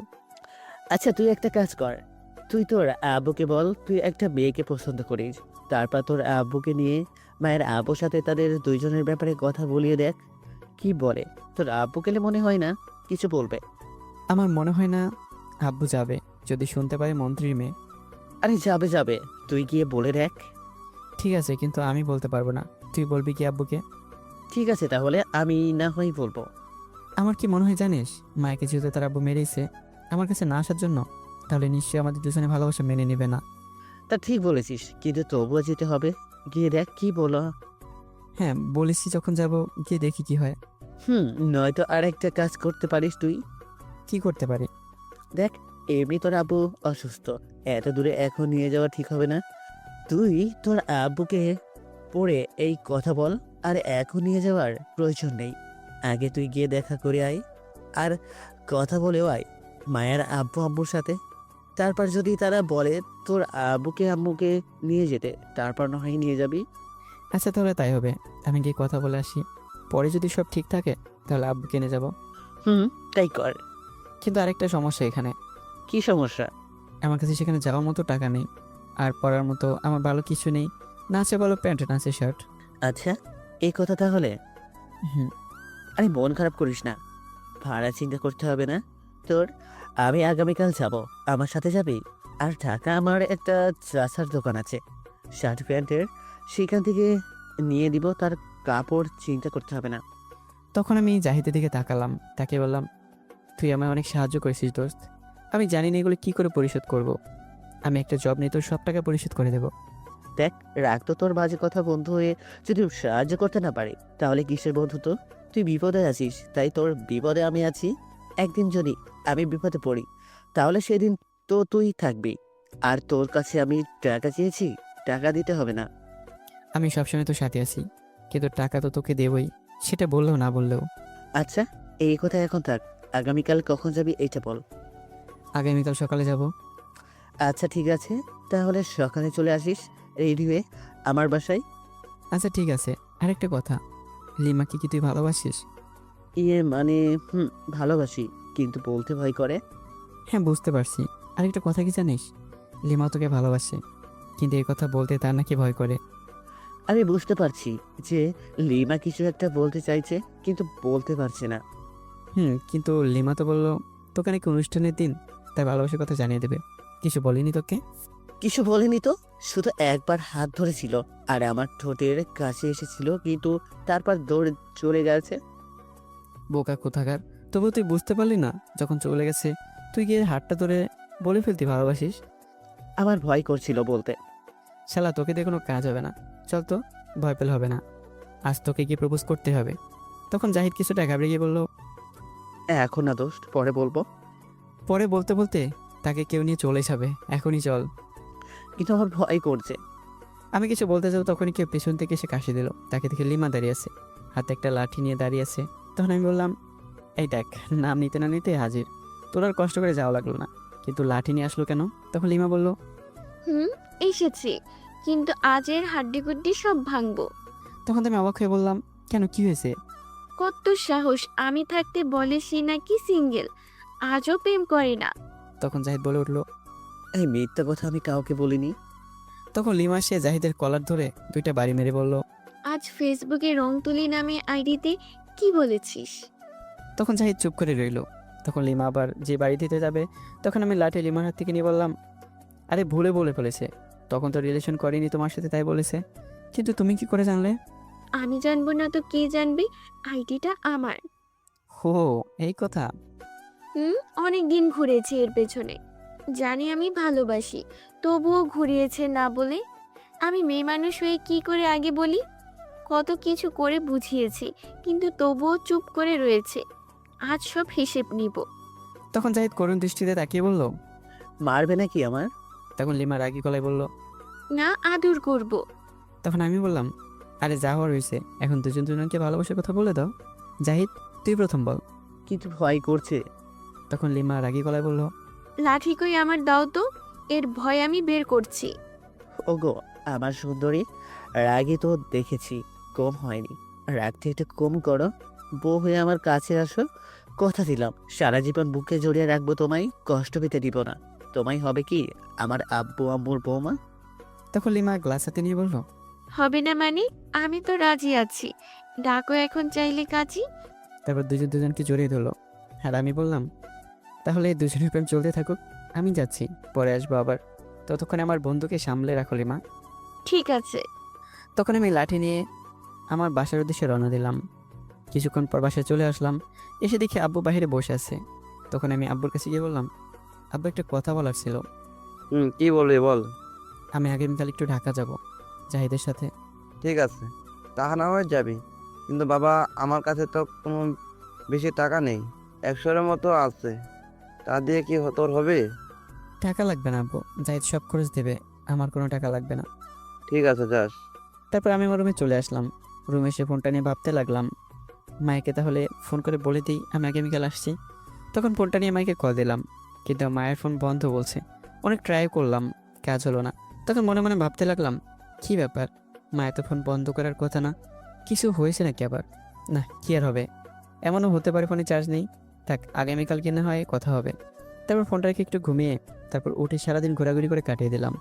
পরের দিন সকালে উঠে ফ্রেশ হয়ে রেডি হয়ে জাহিদের বাসায় চলে গেলাম। যাওয়ার পর জাহিদ বলল, তুই আসিস, চল এখন যাওয়া যাক। চল। আচ্ছা, তুই যে এখন যাচ্ছিস, মায়াকে বলছিস এই কথা? না, এখনো বলিনি। কেন, জানিয়ে দে তুই যাচ্ছিস, আজ তার কাছে শুনলে খুব খুশি হবে। গতকাল থেকে ফোন বন্ধ মায়ের। সকালে উঠে ট্রাই করেছি কিন্তু লাভ হয়নি, ফোন বন্ধ। এখন আমার ফোন বন্ধ হয়ে গেছে, মনেই ছিল না ফোনটা চার্জ দিতে। তাহলে আবার ফোন দিয়ে কল করে কথা বল। ফোন নাম্বার জানা নেই।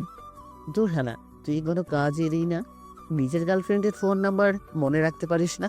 থাক, বাদ দে, মায়ের বাসায় গেলে না হয় দেখবে, আর সার্ভিস হিসেবে দেখবে। কথাটা খারাপ বলিস নাই, ভালোই বলেছিস। আচ্ছা চল তাহলে। তারপর দুজনে বেরিয়ে পড়লাম ঢাকার উদ্দেশ্যে। 3 ঘন্টা পর পৌঁছে গেলাম ঢাকা। গাড়ি থেকে নামার পর জাহিদ বলল, চল এখন থেকে প্যান্ট শার্ট নিয়ে নিই। চল। আচ্ছা, তো চাচার দোকান কোথায়? আর একটু সবে চাষার দোকান, চল গেলেই দেখতে পারবি। তারপর জাহিদ তার চাচার দোকানে নিয়ে গেল আমায়। গিয়ে সালাম দিল তার চাচাকে। সালামের জবাব দেওয়ার পর জাহিদ তার চাচাকে বলল, কেমন আছো চাচা? ভালো আছি, তুই কেমন আছিস? ভালো আছি চাচা, আমার একটা প্যান্ট আর শার্ট লাগবে। ঠিক আছে, যা লাগবে নিয়ে নে। তারপর জাহিদ একটা প্যান্ট আর একটা শার্ট নিয়ে দিল, আর আমায় বলল, এইগুলো পরে আই এখন। আচ্ছা, কিন্তু কোথায় পরবো গিয়ে? এই তো তোর সামনে ট্রায়াল রুম আছে, সেখানে গিয়ে পরে আই। ঠিক আছে। তারপর আমি প্যান্ট শার্ট নিয়ে গিয়ে গেলাম একটা ট্রায়াল রুমে। সেখানে গিয়ে পরে কিছুক্ষণ পর বের হলাম। তখন জাহিদ আমায় দেখে বলল, খুব সুন্দর লাগছে তোকে। থাক, আর পাম মারতে হবে না। এই জন্য তার প্রশংসা করতে নেই, যা শালা, আর বলবো না। আচ্ছা থাক, রাগ করিস না, এখন চল যাওয়া যাক। চল। তারপর জাহিদ তার চাচার কাছে গিয়ে টাকা দিতে চাইলো, কিন্তু নিল না। জাহিদ জোর করে 1000 টাকা দিয়ে বিদায় নিয়ে চলে আসলো। বাইরে আসার পরে আমি বললাম, আচ্ছা, মন্ত্রীর বাসা কোথায়? জাহিদ অবাক দৃষ্টিতে তাকিয়ে বলল, সে কি রে, তুই বাড়িটাও চিনিস না? না, চিনি না তো। তাহলে প্রেম করতে গেলি কেন? ফোন নাম্বার জানা নেই, বাসার ঠিকানাও জানা নেই। আর আমি কি এগুলো জিজ্ঞেস করছি নাকি? কথা হলো সেদিন, প্রেম হলো দুদিন, ঠিকানা নিব কি করে? হুম, বুঝতে পারছি, চল। আমি তোকে যাচ্ছি মন্ত্রীর বাসা, ওরা ওরা আচ্ছা চল। তারপর দুইজন মিলে একটা গাড়ি নিয়ে মন্ত্রীর বাসার উদ্দেশ্যে যেতে লাগলাম। কিছুক্ষণ পর চলে গেলাম। গাড়ি থেকে নেমে আমি বললাম, আচ্ছা দোস্ত, আমরা তো মন্ত্রীর বাসায় যাচ্ছি, তাহলে খালি হাতে কেন যাচ্ছি? ধরো বাসায় গেলে তো কিছু নিয়ে যেতে হয়। তখন জাহিদ তার মাথায় হাত দিয়ে বলল, একদম ভুলে গেছি। কি ভালো কথা মনে করিয়ে দিলি। চল কিছু ফল কিনে নিয়ে আসি। তারপর কিছুটা সামনে গিয়ে একটা ফলের দোকান থেকে কিছু ফল নিয়ে নিলাম, নিয়ে মন্ত্রীর বাসায় যেতে লাগলাম। কিছুক্ষণ পর মন্ত্রীর বাসার সামনে চলে আসলাম। এসে তাদের বাসার দিকে তাকিয়ে আমি অবাক। তখন আমি বললাম, দোস্ত, এটা কি বাড়ি নাকি রাজপ্রাসাদ? কত সুন্দর। সুন্দর তো থাকবেই, মন্ত্রী বলে কথা। ভিতরে চল, আরো অবাক হতে পারিস। তারপর আমি আর জাহিদ গেট দিয়ে ভিতরে প্রবেশ করতে যাব, তখন একজন দারোয়ান এসে বলল। কি চাই আপনাদের? এমন না বলে বাসায় ঢুকলেন কেন?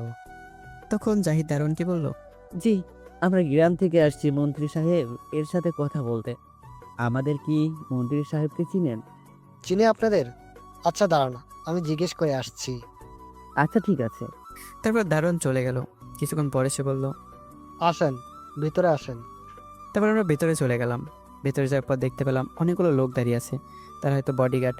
কিন্তু তার সামনে যাওয়ার পর দেখি 8 থেকে 10টা গাড়ি, সাথে BMW। আমি তো অবাক হয়ে দাঁড়িয়ে আছি আর দেখছি সব। এক পাশে ঝর্ণা বসানো, তারপর তার পাশে ফুল গাছ, গোলাপ ফুল, আরও কত রকম ফুল। হঠাৎ জাহিদ বলল, কি রে, আর কত দাঁড়িয়ে দেখবি? এবার তো চল ভিতরে। আচ্ছা ঠিক আছে চল। তারপর আমরা বাসার ভিতরে চলে গেলাম। গিয়ে দেখি মন্ত্রী সাহেব বসে আছে অন্যদিকে তাকিয়ে। তাকে দেখে মনে হচ্ছে একটু রাগের মাথায় আছে আর চিন্তার মধ্যে আছে। তখন আমি গিয়ে সালাম দিলাম, কিন্তু মন্ত্রী সাহেব কোনো উত্তর দিল না। তখন আমি বললাম, কেমন আছেন? কোনো কথা বললো না, চুপ করে রাগী দৃষ্টিতে তাকিয়ে রইল আমার দিকে। কিছুক্ষণ পর বলল নাম কি? যে আমি গ্রাম থেকে আসছি, আমার নাম নীরব। তখন মন্ত্রী সাহেব আর কিছু বললো না, মনে মনে কি জানি ভাবতে লাগলো। তখন আমি জাহিদকে বললাম, জাহিদ, ফলগুলো কোথায়? টেবিলে নিয়ে রাখ। আচ্ছা ঠিক আছে। তারপর ফলগুলো টেবিলে রাখতে যাবে, তখন মায়ের আম্মু এসে বলল। দাও বাবা, আমার কাছে ফলগুলো দাও, আমি রাখছি। তারপর জাহিদ ফলগুলো দিয়ে দেয় আর মায়ের আম্মু ফল নিয়ে টেবিলের উপর রাখে। তখন জাহিদ বলে, আন্টি, ওয়াশরুমে যাব, চাপ দিয়েছে একটু। কোন দিকে ওয়াশরুম? তখন মায়ের আম্মু বলে। আমার সাথে আসো।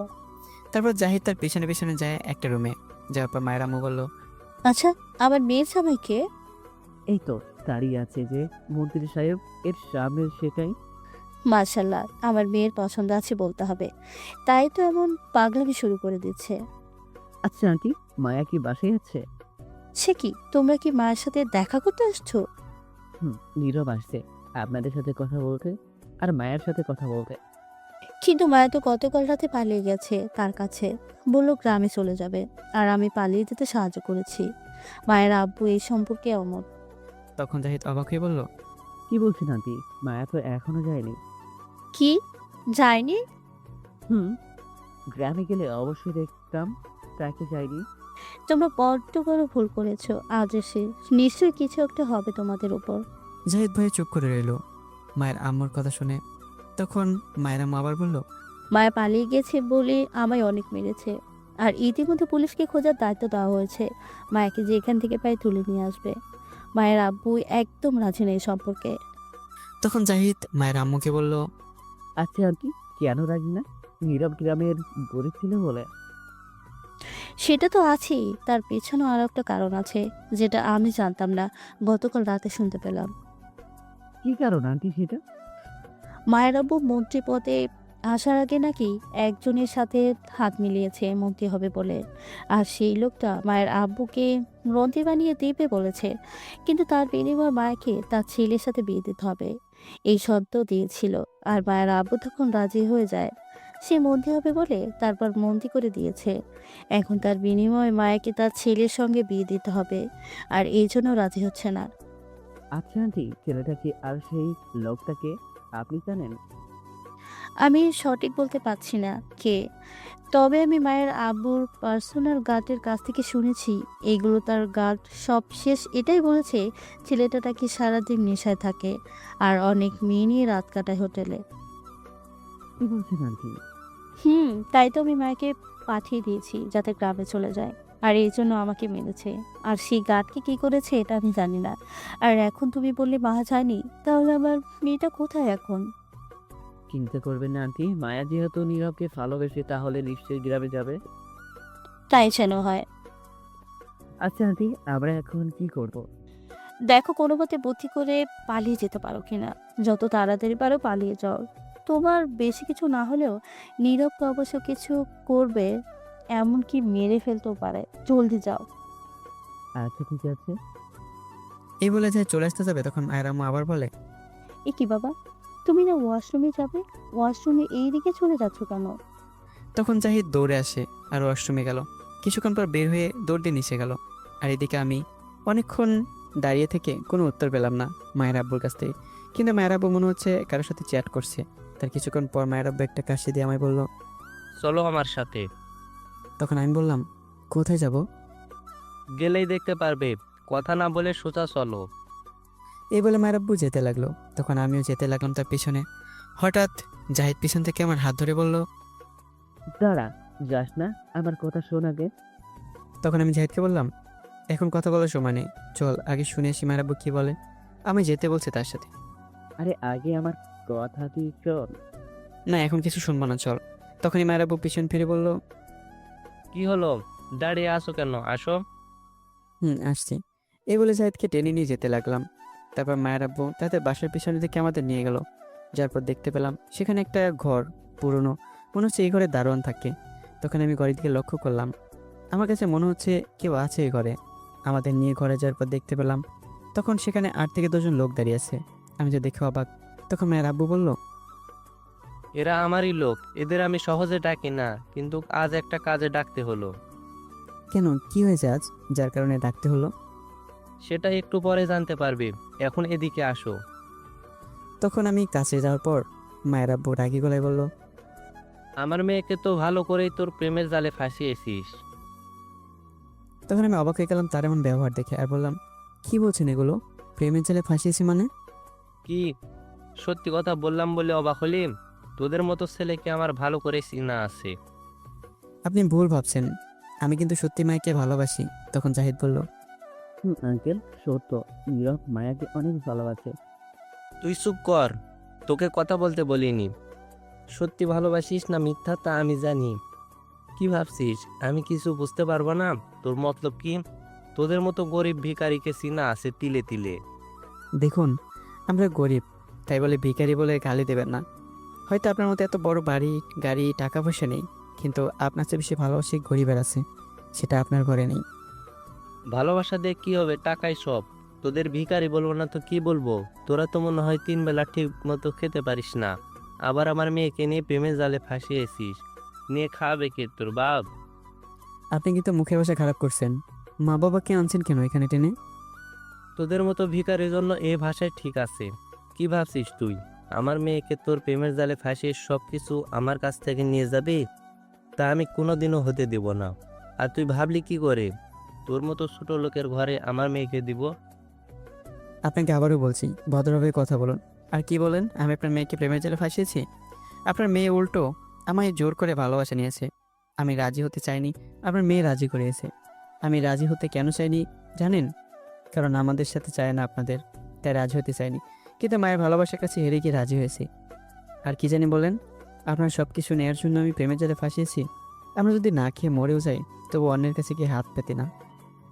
আমার মেয়ে যেহেতু জোর করেছে, তাহলে বল আমার মেয়ের জীবন থেকে সরে যেতে কত টাকা নিবি বল। টাকার অহংকার দেখাচ্ছেন? হো, অহংকার তো দেখাতে পারেন, এত বড় হচ্ছেন ব্যক্তি, মন্ত্রী, এই দেশের, তো অহংকার তো থাকবেই। অহংকারের কথা বলছিস তো? আমি অহংকারী। এখন বল কত টাকা নিবি আমার মেয়ের জীবন থেকে চলে যেতে? যত টাকা চাইবি দিব, বল। টাকা নিয়ে ভালোবাসা মানুষকে ছেড়ে দেবো? আমি এমন ছেলে না। যদি টাকা নিয়ে ভালোবাসা মানুষকে ছেড়ে দিই, তাহলে আমার ভালোবাসাকে অসম্মান করা হবে। ভালোবেসেছি টাকার জন্য নয়, সারা জীবন তার সাথে থাকার জন্য, ছেড়ে চলে যেতে নয়। দেখ, তোকে ভালো করে বলছি, আমার মেয়ের জীবন থেকে চলে যা, নয়তো তোর অবস্থা খুব খারাপ হবে। ভালোবেসেছি, ভালোবাসবো, তবু তাকে ছেড়ে যাব না। তোকে শেষবারের মতো বলছি, যত টাকা লাগে দিব, আমার মেয়ের জীবন থেকে সরে যা। সেটা কখনো সম্ভব নয়। তখন মায়ের আব্বু রেগে তার লোকজনকে বলল, তোরা দাঁড়িয়ে দেখছিস কি? একে এমন করে মার যাতে বেঁচে না থাকে। তখন সেখান থেকে একটা লোক বলল, ঠিক আছে স্যার। এই বলে আমায় মারতে লাগলো। তখন জাহিদ বলল, আঙ্কেল প্লিজ নীরবকে মারবেন না, ওর আব্বু আম্মু তাহলে বাঁচতে পারবে না। তখন মায়ের আব্বু বলল, কে বাঁচবে কে মরবে তা দেখার দরকার নেই। কোথায় তোরা, এটাকেও মেরে ফেল। তখন কিছু লোক গিয়ে জাহিদকে মারতে লাগলো। তখন মায়ের আব্বু কাউকে ফোন দিয়ে বলল, বিয়াই, সব রাস্তা ক্লিয়ার। এখন মায়াকে আপনার ছেলের সাথে বিয়ে দেওয়ার আর বাধা হয়ে কেউ থাকলো না। ওপাশ থেকে কি বললো শুনতে পাইনি। তখন মায়ের আব্বু হাসতে হাসতে কথা বলে চলে গেল। আর এদিকে লোকগুলো আমাকে মারতে লাগলো। এক পর্যায়ে লোকটা একটা চাকু নিয়ে আমার পেটে ঢুকিয়ে দেয়। তারপর রড দিয়ে মারতে থাকে। আর কিছু মনে নেই, অজ্ঞান হয়ে যায়। আর জাহিদকে একইভাবে মারে। তারপর আমাদের দুজনকে একটা গাড়িতে তোলে একটা ময়লা ড্রেনে ফেলে দিয়ে দিল। এদিকে মায়ের আব্বু রুমে যাওয়ার পর মায়ের আম্মু রুমে গিয়ে বলল, ছেলেদেরই কোথায় এখন? আর তুমি ওই পিছনের রুমে কেন গিয়েছিলে? ছেলে দুটি কে? দুজনকেই মেরে ফেলেছি ওই রুমে গিয়ে গিয়ে। তখন মায়ের আম্মু অবাক হয়ে বলল, কি বলছো কি তুমি? তুমি এইগুলো মেরে ফেলছো মানে? অবাক হওয়ার কি হলো, মেরে ফেলেছি। আমার কথা শুনেনি তাই মেরে দিয়েছি। ছি, তুমি এই কাজটা করতে পারলে? ছেলেটা নহে গরিব, তাই বলে কি হয়েছে? যদি তোমার মেয়ে থাকতে পারে তার সাথে, তাহলে তোমার আপত্তি কোথায়? হ্যাঁ, আমার আপত্তি আছে তাই মেরে ফেলেছি। নিজের মেয়ের ভালোবাসার মানুষকে মেরে ফেলে তাই বলে? এখন চুপ করো, এখন নয়তো তোমাকেও মারতে বাধ্য হব। হ্যাঁ মারো, তোমার মতো জঘন্য মানুষের সাথে থাকা চেয়ে মরে যাওয়া অনেক ভালো। তখন মায়ের আব্বু মায়ের আম্মুকে দুটি চট দিয়ে বলে, ওই ছেলেকে মেরে ফেলেছি কারণ ওই ছেলে আমার পছন্দ না। মায়ার বিয়ে ঠিক করা আছে, আর আমি আমার সেই বন্ধুর ছেলের সাথে মায়ার বিয়ে দিব। ছি, তুমি কেমন মেয়ের বাবা বলো তো, যে কিনা জেনে শুনে খারাপ ছেলেরাতে মেয়েকে তুলে দিতে চাইছে? কে বললো খারাপ ছেলে? ও খুব ভালো ছেলে। ভালো ছেলে, তাই সারাদিন নেশা ডুবে থাকে আর রাতে মেয়ে নিয়ে হোটেলে থাকে। এটাই ভালো ছেলে? ছি, নিজের মেয়েকে এমন ছেলের সাথে বিয়ে দিতেছ তো সামান্য গ্রন্থির পথে থাকার জন্য? ছি ছি ছি ছি, আমার ভাবতেই ঘৃণা লাগছে তোমার মতো এমন একটা জঘন্য মানুষের সাথে আমার বিয়ে হয়েছে। ছি, আমি আজই বাপের বাড়ি চলে যাব। তখন মায়ের আব্বু রাগী গলায় বলল, এ বাড়ি থেকে এক পা বেরোলে পা ভেঙে ফেলবো। চুপ করে ঘরে বসে থাকো। ছেলে যেমনই হোক, বিয়ে ওই ছেলের সাথেই হবে। তখন দুজনেই চুপ করে রইল। আরও কিছুক্ষণ যাওয়ার পর মায়ের আম্মু বলে, ঠিক আছে, আমি যাব। তুমি মায়াকে ওই ছেলের সাথে বিয়ে দিবে তো? যাও দাও, গিয়ে কিছু বলবো না। তবে একটা কথা শুনে রাখো, তোমার মেয়ে যদি শুনতে পারে তার ভালোবাসার মানুষটিকে মেরে ফেলছো, তাহলে তোমার কি হবে সেটা ভেবে দেখো। এদিকে আমার আব্বু রুমের বাইরে বসে ক্ষেতের জন্য নেটের জাল ঠিক করছিল। তা চারিপাশ দিয়ে বন্ধ করতে তখনই কেউ আব্বুকে সালাম দিয়ে বলল, এটা কি নীরবদের বাসা? তুমি কে মা? আমি মায়া, ঢাকা থেকে আসছি। আপনি কি হন নীরবের? আমি নীরবের আব্বু। তখন মায়া আব্বুর পা ধরে সালাম করে বলল, আমি আপনার ছেলের বউ আব্বা, আর এখন থেকে এখানেই থাকবো আপনাদের সাথে। আব্বু তো মায়ের কথা শুনে অবাক তাকিয়ে আছে। তখন আব্বু বলল, আমার ছেলের বউ মানে? কবে বিয়ে করলো আমার ছেলে? আব্বা সত্যি বলছি, আমি আপনার ছেলের বউ। কেন বলিনি আপনাকে আপনার ছেলের কিছুদিন আগেই বিয়ে হয়েছে? ওই না তো, কিছু বলিনি তো শয়তান পোলা। তাহলে ডাকুন, বলে দিবে এখনই। কিন্তু নীরব তো ঢাকা গেছে। আসলে আব্বা কোনো কাজে না, আমায় নিয়ে আসতে গেছে আপনাকে মিথ্যা কথা বলে।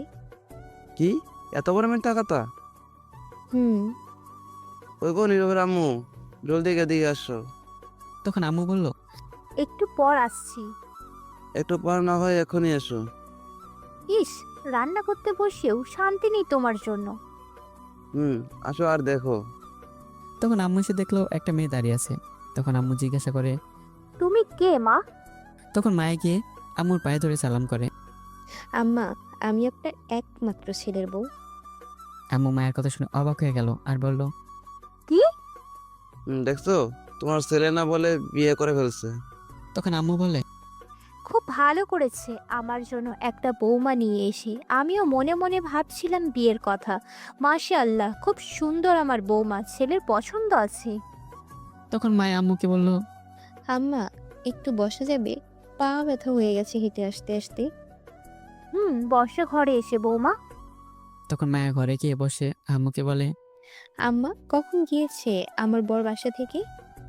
সেই সকালে গিয়েছে, এখনো আসেনি, ফোনটাও বন্ধ। তখন মায়া ঘাবড়ে গিয়ে বলল, কি বলছেন আম্মা? ফোন বন্ধ মানে? কতবার ফোন দিলাম, বন্ধ বলছে। চিন্তার কোনো কারণ নেই, জাহিদ আছে সাথে। কে এই জাহিদ? কে আম্মা? নীরবের বন্ধু, আমাদের এখানেই বাসা। জাহিদ ভাইয়ার ফোন নাম্বার আছে মা আপনার কাছে? থাকলে দিন, আমি জিজ্ঞেস করি কোথায় আছে। আমার কাছে নেই, নীরবের আব্বুর কাছে আছে। তুমি বসো, আমি নীরবের আব্বুর ফোন নিয়ে আসছি, তুমি কল দিয়ে জিজ্ঞাসা করো। আচ্ছা ঠিক আছে। তারপর আম্মু চলে গেল। আর মায়া চিন্তা করতে লাগলো, আমার জানটার কিছু হয়নি তো? যদি কিছু হয় তাহলে আমি কাকে নিয়ে বাঁচবো? আব্বু তো নিশ্চয়ই কিছু করবে। যদি আমার জানটার কিছু হয় তাহলে আমি ছাড়বো না কাউকে। কিছুক্ষণ পর আব্বুর কাছ থেকে ফোন নিয়ে আসলো। এসেই মায়ের কাছে ফোন দিয়ে বলল, নাও মা, কল দাও। আর একটা কথা, তোমাকে না নিয়ে আসতে গেছে, তুমি তাহলে আগে আসলে কেন? আসলে মা, আমি মনে করছি আজ আমায় নিয়ে আসতে যাবে না। আর আমি চাইছিলাম না তার কষ্ট হোক, তাই আমি নিজে চলে আসছি। আচ্ছা, ভালো করেছো এসে, কিন্তু একটা ফোন করে আসতে তো পারতে। আমার ফোন নষ্ট হয়ে গেছে মা, তাই বলতে পারিনি। আচ্ছা ঠিক আছে। আর তুমি কোথায় থাকো জানি বললে মা? আর তোমার আব্বু কি করে? তারা রাজি আছে তো? তখন মায়া মনে মনে ভাবতে লাগলো, এখন আসল পরিচয় দেওয়া যাবে না, তাহলে কিছু একটা হতে পারে। আগে জানটা আসুক, তারপর যদি বলে তাহলে আসল পরিচয় দেব। এখন আমি মিথ্যা কথা বলে দিই। তখন মায়ার চুপ করে থাকা দেখে আম্মু আবার বলল, কি হলো মা, বলো। আসলে আম্মা, আমার এই পৃথিবীতে কেউ নেই। ছোট্টবেলায় মা বাবা মারা গেছে, তারপর থেকে একটা আন্টির কাছে বড় হয়েছি। এই বলে মায়া কান্না করে দিল। তখন আম্মু চোখের পানি মুছে দিয়ে বলে, কে বললো তোমার আব্বু আম্মু নেই? আমরা আছি তো, আর কান্না করবে না। মা, আর কান্না করব না। আমি আম্মু আব্বু পেয়ে গেছি। আচ্ছা মা, তুমি এই গরিব ঘরে থাকতে পারবে, এই ভাঙা ঘরে? কেন পারবো না মা? তুমি তো শহরের মেয়ে, তাই বললাম। শহরে মেয়ে বলে কি হয়েছে? আমি আমার মায়ের সাথে এই ভাঙা ঘরে থাকতে পারবো। আচ্ছা তুমি বসো, আমি রান্নাঘর থেকে আসছি। ঠিক আছে না? তখন আম্মু চলে গেল। আর মায়া তখন জাহিদকে ফোন দিল। কিন্তু ফোন দেওয়ার পর মায়া শুনতে পেল ফোনটা বন্ধ। মায়া একটু ভয় পেয়ে গেল। তখন আবার ফোন করতে লাগলো, কিন্তু ফোনটা বারবার বন্ধ হচ্ছে। তখন মায়া চিন্তার মধ্যে পড়ে গেল আর মনে মনে বলতে লাগলো, আমার জানটা কিছু হয়নি তো? ফোন বন্ধ থাকবে কেন দুজনে? দেখি তো আম্মুকে ফোন দিয়ে আজ বাসায় গিয়েছে কিনা। তখন মায়া তার আম্মুর ফোনে কল দিল। কিছুক্ষণ কল হওয়ার পর রিসিভ হলো। তখন মায়া বলতে লাগলো, আম্মু, আম্মু, আমি মায়া। আমার জানটা নাকি আমার কাছে গেছে। কোথায় আমার জানটা? চলে আসছে কি সেখান থেকে? ওপাশ থেকে কোনো উত্তর আসছে না, শুধু ফুফিয়ে কান্না করার শব্দ আসছে। তখন মায়া আবার বলল, আমি কিছু হয়নি তো আমার জানটার? তুই কান্না করছো কেন? বলো না কোথায়? আমি আর থাকতে পারছি না। তখন মায়ের আম্মু ওপাশ থেকে কান্না করতে করতে বলল, তোর জানা নেই, তোর আব্বু মেরে ফেলেছে। মায়াটা শুনেই সাথে সাথে চিৎকার দিয়ে অজ্ঞান হয়ে গেল। আম্মু মায়ের এমন চিৎকার শুনে দৌড়ে রান্না করতে গিয়ে এসে দেখে মায়া অজ্ঞান হয়ে মাটিতে পড়ে আছে। তখন আম্মু দৌড়ে গিয়ে আব্বুকে ডাকলো। তখন আব্বু এসে দেখলো মায়া অজ্ঞান হয়ে পড়ে আছে। তখন আব্বু গিয়ে আমাদের গ্রামের ডাক্তারকে নিয়ে আসে, কারণ গ্রাম থেকে হাসপাতাল অনেক দূরে। তাই গ্রামের ডাক্তারকে নিয়ে আসলো। ডাক্তার এসে মায়াকে দেখে কিছুক্ষণ অবাক হয়ে তাকিয়ে রইল। তারপর ডাক্তার মায়াকে দেখে বলল, ভয়ের কিছু নেই, অজ্ঞান হয়ে গেছে, কিছু হয়নি। আমি ইঞ্জেকশন দিয়ে দিচ্ছি, কিছুক্ষণের মধ্যে জ্ঞান ফিরে আসবে। আর কিছু ওষুধ দিব, আসেন নিয়ে যান। ঠিক আছে ডাক্তার সাহেব, চলুন। তখন আম্মু আব্বুকে বলল, কি এমন হলো মেয়েটার অজ্ঞান হয়ে গেল? কিছুক্ষণ আগে দেখলাম কত হাসি খুশি ভালো ছিল। জ্ঞান ফিরলে জিজ্ঞেস করো কি হয়েছে। তখন ডাক্তার বলে, আচ্ছা, এ মেয়ে কি হয় আপনাদের? আমার ছেলের বউ। কি বলছেন? আপনার ছেলে বিয়ে করলো কবে? কিছুদিন আগে বিয়ে করছে। দুইজন আমাদের না জানিয়ে এখন আমরা একটা অনুষ্ঠান করে সবাইকে জানিয়ে দেব। আচ্ছা, আপনারা কি মেয়ের সম্পর্কে কিছু জানেন? তার আব্বু কি করে, কোথায় থাকে? আমি সঠিক জানি না, তবে বললো কেউ নাই। তাহলে আপনাদের মিথ্যা কথা বলেছে। এটা শুনে আব্বু আম্মু দুজনেই অনেক অবাক হয়ে গেল। তখন আম্মু বলল, কি বলছেন ডাক্তার? মিথ্যা বলছেন মানে? মিথ্যা বলছে। আপনাদের হয়তো ধারণাই নেই কে এই মেয়ে জানেন? এই মেয়ে হচ্ছে মন্ত্রীর মেয়ে, নাম মায়া। কি বলছেন ডাক্তার, মন্ত্রীর মেয়ে? মন্ত্রীর মেয়ে। যাক, আপনাদের কপাল অনেক ভালো, এত বড়লোক ঘরের মেয়ে পেয়ে গেলেন। তখন আম্মু আব্বু দুজনেই চুপ করে রইল। তখন ডাক্তার বলে, চলেন, কিছু ওষুধ দিচ্ছি, নিয়ে যান। তারপর আব্বু চলে গেল ডাক্তারের সাথে। তখন আম্মু বলল, এত বড়লোক ঘরের মেয়ে হয়েও আছে সাধারণ ঘরে খেটে খাওয়া গরিবের ঘরে। একে রাখার মতো তো আমাদের বড় বাড়ি নাই, কি করে রাখবো? না, জ্ঞান ফিরলে একে তার বাবা মায়ের কাছে পাঠিয়ে দিব। তারপর আম্মু কিছুক্ষণ বসে রান্না করতে চলে গেল। এদিকে মায়ের আব্বু বাসায় গিয়ে মায়ের আম্মুকে বলল, শুনো, কিছুক্ষণ পর ছেলে বাড়ি থেকে তার আব্বু আর ছেলে আসবে, তুমি কোনো কথা বলবে না। আমার কিছু বলার ইচ্ছেও নেই এই নেশাখোর ছেলের সাথে। ছেলে যেমনই হোক, আমার মেয়ের সাথে বিয়ে হবেই। ছি, তোমার সাথে কথা বলতেই ঘৃণা লাগছে। তারপর মায়ের আম্মু আর কিছু না বলে তার রুমে চলে যায়। তখন মায়ের আব্বু পুলিশ কমিশনারকে ফোন দিয়ে বলল, আমার মেয়ে কোথায় এখনো? স্যার, আগামীকালের মধ্যেই পেয়ে যাবেন আপনার মেয়েকে। তাই যেন হয়, ফোন রাখছি। তারপর ফোন কেটে মায়ের আব্বু তার লোকজনকে ফোন দিয়ে আসার জন্য বলে। কিছুক্ষণ পর তার লোকও চলে আসলো। তখন মায়ের আব্বু জিজ্ঞেস করলো, ছেলে দুইটাকে একেবারে মেরে ফেলছিস তো? বস, দুইটাকেই মেরে ফেলছি একেবারে। বেঁচে থাকার সম্ভাবনা আছে কি? বেঁচে থাকার সম্ভাবনা নেই, আর যদিও বা থাকে তবুও বাঁচতে পারবে না। কোথায় ফেলে আসছিস দুটাকে? মালার ডেমে ফেলে আসছি, যেখানে মানুষ তো যাওয়ার দূরের কথা, একটা কুকুর বিড়াল পর্যন্ত যায় না। গুড, খুব ভালো কাজ করেছিস। মা আসলে শুধু একটা পত্রিকার মাঝে ছাপিয়ে মৃত বললেই হবে। আপনার বুদ্ধি আছে বস। এই নে 1 কোটি টাকা, আগামীকাল ব্যাংক থেকে তুলে নিস। ঠিক আছে বস, তাহলে আমরা যাই। ঠিক আছে, যা। তারপর লোকগুলো চলে গেল। তখন মায়ের আব্বু উঠে তার রুমে যাবে, তখন পিছন থেকে কেউ তাকে ডাকলো। মায়ের আব্বু তাকে দেখলো ছেলে আর তার আব্বু আসছে। তখন মায়ের আব্বু গিয়ে হাত মিলিয়ে বলল, আরে সুমন সাহেব, ও এখন তো বিয়াই হয়ে গেছি আমরা। তা বিয়াই সাহেব কেমন আছেন? এই তো ভালো আছি। আর আপনি কেমন আছেন মিয়াই? আমি ভালো আছি। তা জামাই বাবা, কেমন আছো তুমি? ও, আপনাদের ছেলের নাম বলা হয়নি। ছেলের নাম হচ্ছে আবির হাসান। ভালো আছি, আপনি কেমন আছেন? ভালো আছি, চলো বসে কথা বলি। চলুন এখন তাহলে সুমন সাহেবের পরিচয় দেই। সুমন সাহেব একসময় মন্ত্রী ছিলেন, খুব পাওয়ার ছিল, তাই তাকে কেউ কিছু বলতে পারতো না। কারণ রাজনীতিকের পাশাপাশি মানুষ মেরে ফেলতো, তাই তাকে ভয় পেত সবাই বেশি। যখনই দেশের প্রধানমন্ত্রী পরিবর্তন হয় তখন তাকে মন্ত্রী থেকে নামিয়ে দেওয়া হয়, কারণ জনগণ তাকে আর চায়নি। আন্দোলন করতে শুরু করে, তাই তাকে বাধ্য হয়ে নামিয়ে দেওয়া হয়। সুমন সাহেবের দুটো ছেলে, ছোট ছেলের নাম আরমান। ছোট ছেলে বর্তমানে জেল কাটছে 10 বছরের জন্য, কারণ দুটো মেয়েকে রেপ করে মেরে ফেলেছে, তাই তাকে 10 বছরের জন্য জেল দিয়েছে। আর আবির তার বড় ছেলে, সারাদিন নেশার মধ্যে পড়ে থাকে, রাতে মেনি হোটেল এনজয় করে।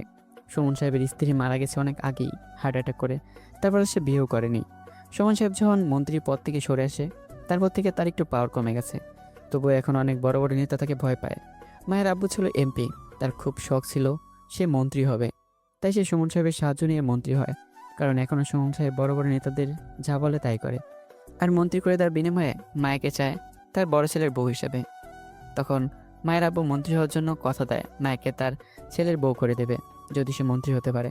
তারপর মায়ের আব্বু মন্ত্রী হওয়ায় সকল সাহায্য করেছে, অবশেষে মায়ের আব্বু মন্ত্রী হয়ে গেছে, তাই তার কথা অনুযায়ী মায়াকে তার ছেলের সাথে বিয়ে দেবে। এখন গল্পে ফেরা যাক। তারপর সবাই বসে পড়লো সোফায়। তখন মায়ের আব্বু তাদের কাজের লোককে বলে কিছু নিয়ে আসতে, তারপর কাজের লোক গিয়ে ফল, মিষ্টি, দই ইত্যাদি এগুলো দিয়ে যায়। তখন সুমন সাহেব বলে, মায়াকে পাওয়া গেছে?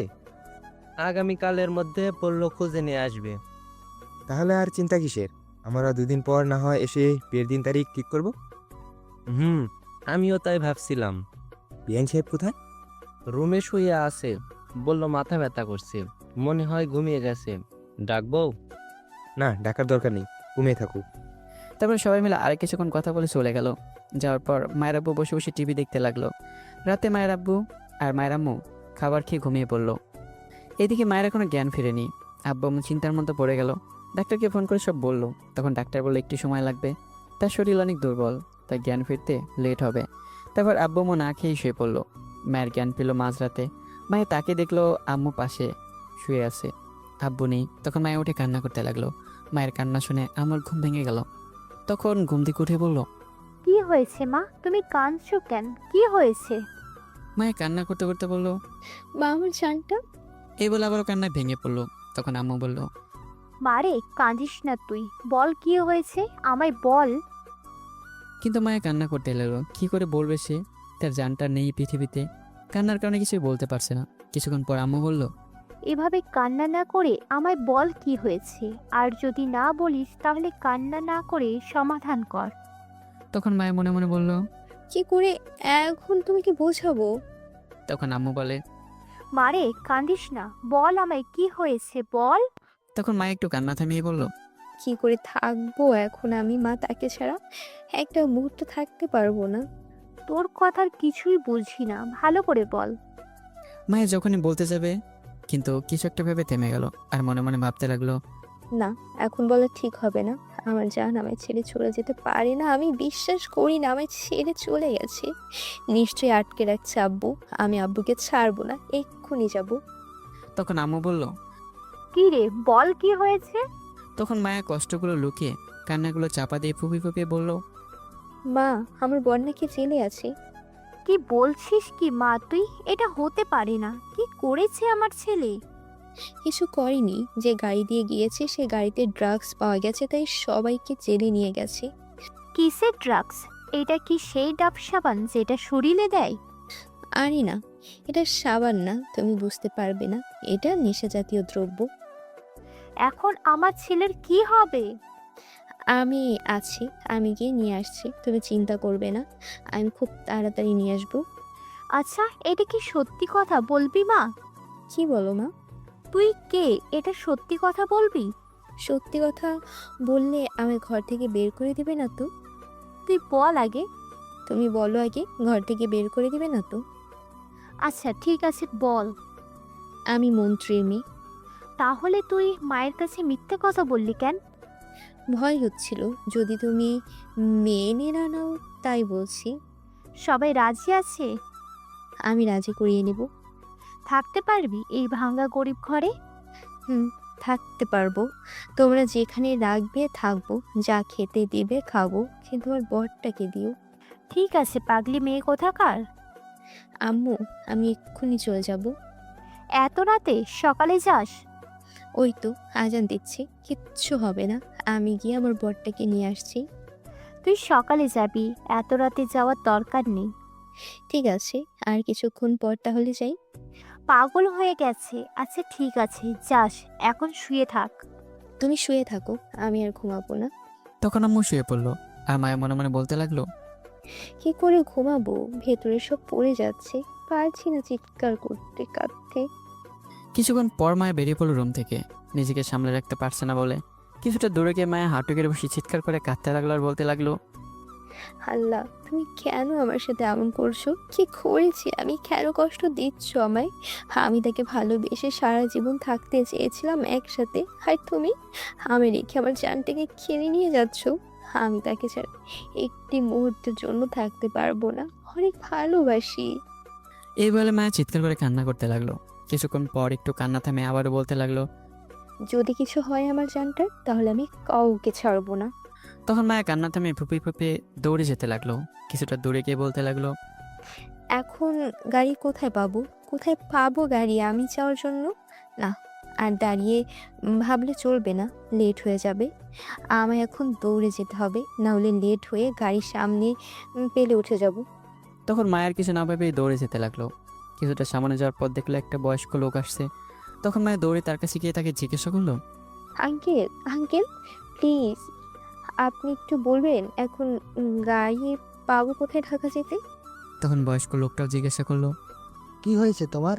এত সকালে কান্না করতে করতে কোথায় যাও? এগুলো এখন বলার সময় নেই, প্লিজ বলুন ঢাকা যাওয়ার গাড়িটা কোথায় পাবো? আচ্ছা বলছি, কিন্তু এই গ্রামে তো কোনো গাড়ি পাওয়া যাবে না। এত সকালে এখানে রিক্সা আর ভ্যান ছাড়া কিছুই চলে না। তুমি ঢাকা যেতে চাইলে এখান থেকে সোজা 1 কিলোমিটার যেতে হবে মেন রোডে, সেখানে গাড়ি আছে। ঠিক আছে, ধন্যবাদ আঙ্কেল। এ বলে মা দৌড়ে যেতে লাগলো। কিছুটা দূরে গিয়ে হাঁপিয়ে পড়লো। তখন একটু রেস্ট নিয়ে আবারও যেতে লাগলো।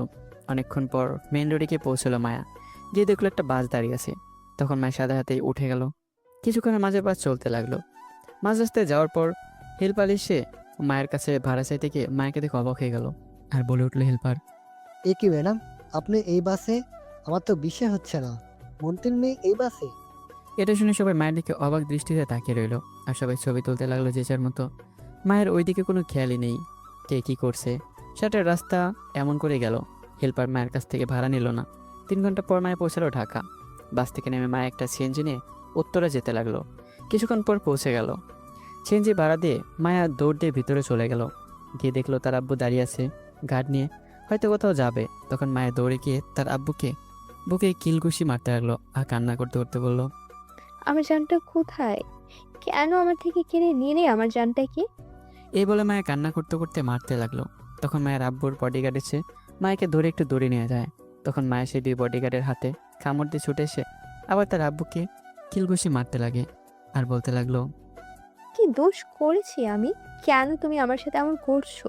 আমি তো তার সাথে সারা জীবন থাকতে চাই। কেন মারলে আমার জানটাকে তাহলে? আমি তোমায় ছাড়বো না। এই বলে মায়া কান্না করতে করতেই বুকে ঘুষি মারতে থাকে। তখন আরও কিছু বডিগার্ড এসে মায়াকে ধরে নিয়ে গেল। তখন মায়ের আব্বু বলল, শোন, ওই ছেলে আমার পছন্দ না। এর চেয়ে ভালো বড় লোক ছেলের সাথে তোর বিয়ে দিব। লাগবে না আমার এর চেয়ে ভালো বড় লোক ছেলে। প্লিজ আব্বু, তুমি আমার জানটাকে এনে দাও, আর কিচ্ছু চাই না। আমি চলে যাব, তোমার কিছু লাগবে না, কখনো আসবো না তোমার কাছে। শুধু আমার জানটাকে এনে দাও, তাকে ছাড়া আমি বাঁচবো না। এই বলে মায়া কান্না করতে লাগলো। তখন মায়ের আব্বু বলে, ওই ছেলেকে ভুলে যা। আগামী 15 দিনের মাঝে তোর বিয়ে। আমি যদি আমার জানটাকে না পাই তাহলে আমি মরে যাব। গার্ড, একে ঘরে বন্দি করে রাখো আর পাহারা দাও যাতে পালিয়ে না যায়, আর নিজের কোনো ক্ষতি যাতে করতে না পারে খেয়াল রাখো। যাও, ভিতরে নিয়ে যাও। আর মায়ের আম্মুকেও যেতে দিবে না আমি যতক্ষণ না আসি। তুমি কতক্ষণ খেয়াল রাখবে? আমি মরে যাব, দেখি কে বাঁচায়। তখন গার্ড মায়াকে ভিতরে নিয়ে যায় আর মায়ের আম্মু দেখে মায়াকে। তখন মায়ের আম্মু বলে উঠলো, তোকে কতবার বলছি এখানে না আসতে, তবুও কেন আসলি? তোকে কি বলছি এখানে আসতে? নিজের বিপদ নিজেই ডেকে আনলি এখন। বিপদ? কিসের বিপদ? যাকে ছাড়া আমার জীবনের মূল্য নেই এখন, যাকে ছাড়া বেঁচে থাকার কোনো মানেই হয় না, যার সাথে সারা জীবন থাকতে চেয়েছিলাম তাকে মেরে দিয়েছে। এখন আমি আর বেঁচে থাকি কি করব? আমি মরে গেলে না হয় আমার জানটার সাথে রেখো। তারপর মায়াকে তার রুমে নিয়ে বন্দি করে রাখলো। সাথে 2 জন মেয়ে বডিগার্ডও রাখলো, যাতে মায়ের নিজের কোনো ক্ষতি করতে না পারে। আর বাইরে থেকে 2 জন পাহারা দিতে লাগলো। কিছুক্ষণ পর মায়ের আম্মু যেতে চাইলো ভিতরে, কিন্তু গার্ড তাকে বাধা দিয়ে বলল, সরি ম্যাম, আমরা আপনাকে ভিতরে যেতে দিতে পারবো না। কেন? আমার মেয়ের কাছে আমি যাব, তুমি বাধা দর খেয়ে? ম্যাম, স্যার নিষেধ করেছেন আপনাকে ভিতরে যাতে না যেতে দেওয়া হয়। যখন স্যার আসবে তখন মনে হয় যেতে পারবেন ম্যাম। তুমি স্যারের কথা রাখো, আমার কথা শুনো, যেতে দাও আমায়। সরি ম্যাম, আমরা পারবো না স্যারের অনুমতি না নিলে। আরে আজব তো, আমার মেয়ের কাছে আমি যাবো, সেখানে তোমার স্যারের অনুমতি নেওয়ার কি আছে? ম্যাম, আমরা তা জানি না। স্যার যা বলেছে তাই করতে আমরা বাধ্য। Sorry ma'am. তখন মায়ের আম্মু আর কিছু না বলে চলে গেল তার রুমে। এদিকে মায়ের রুমিকে কান্না করতে লাগে আর বলতে লাগলো,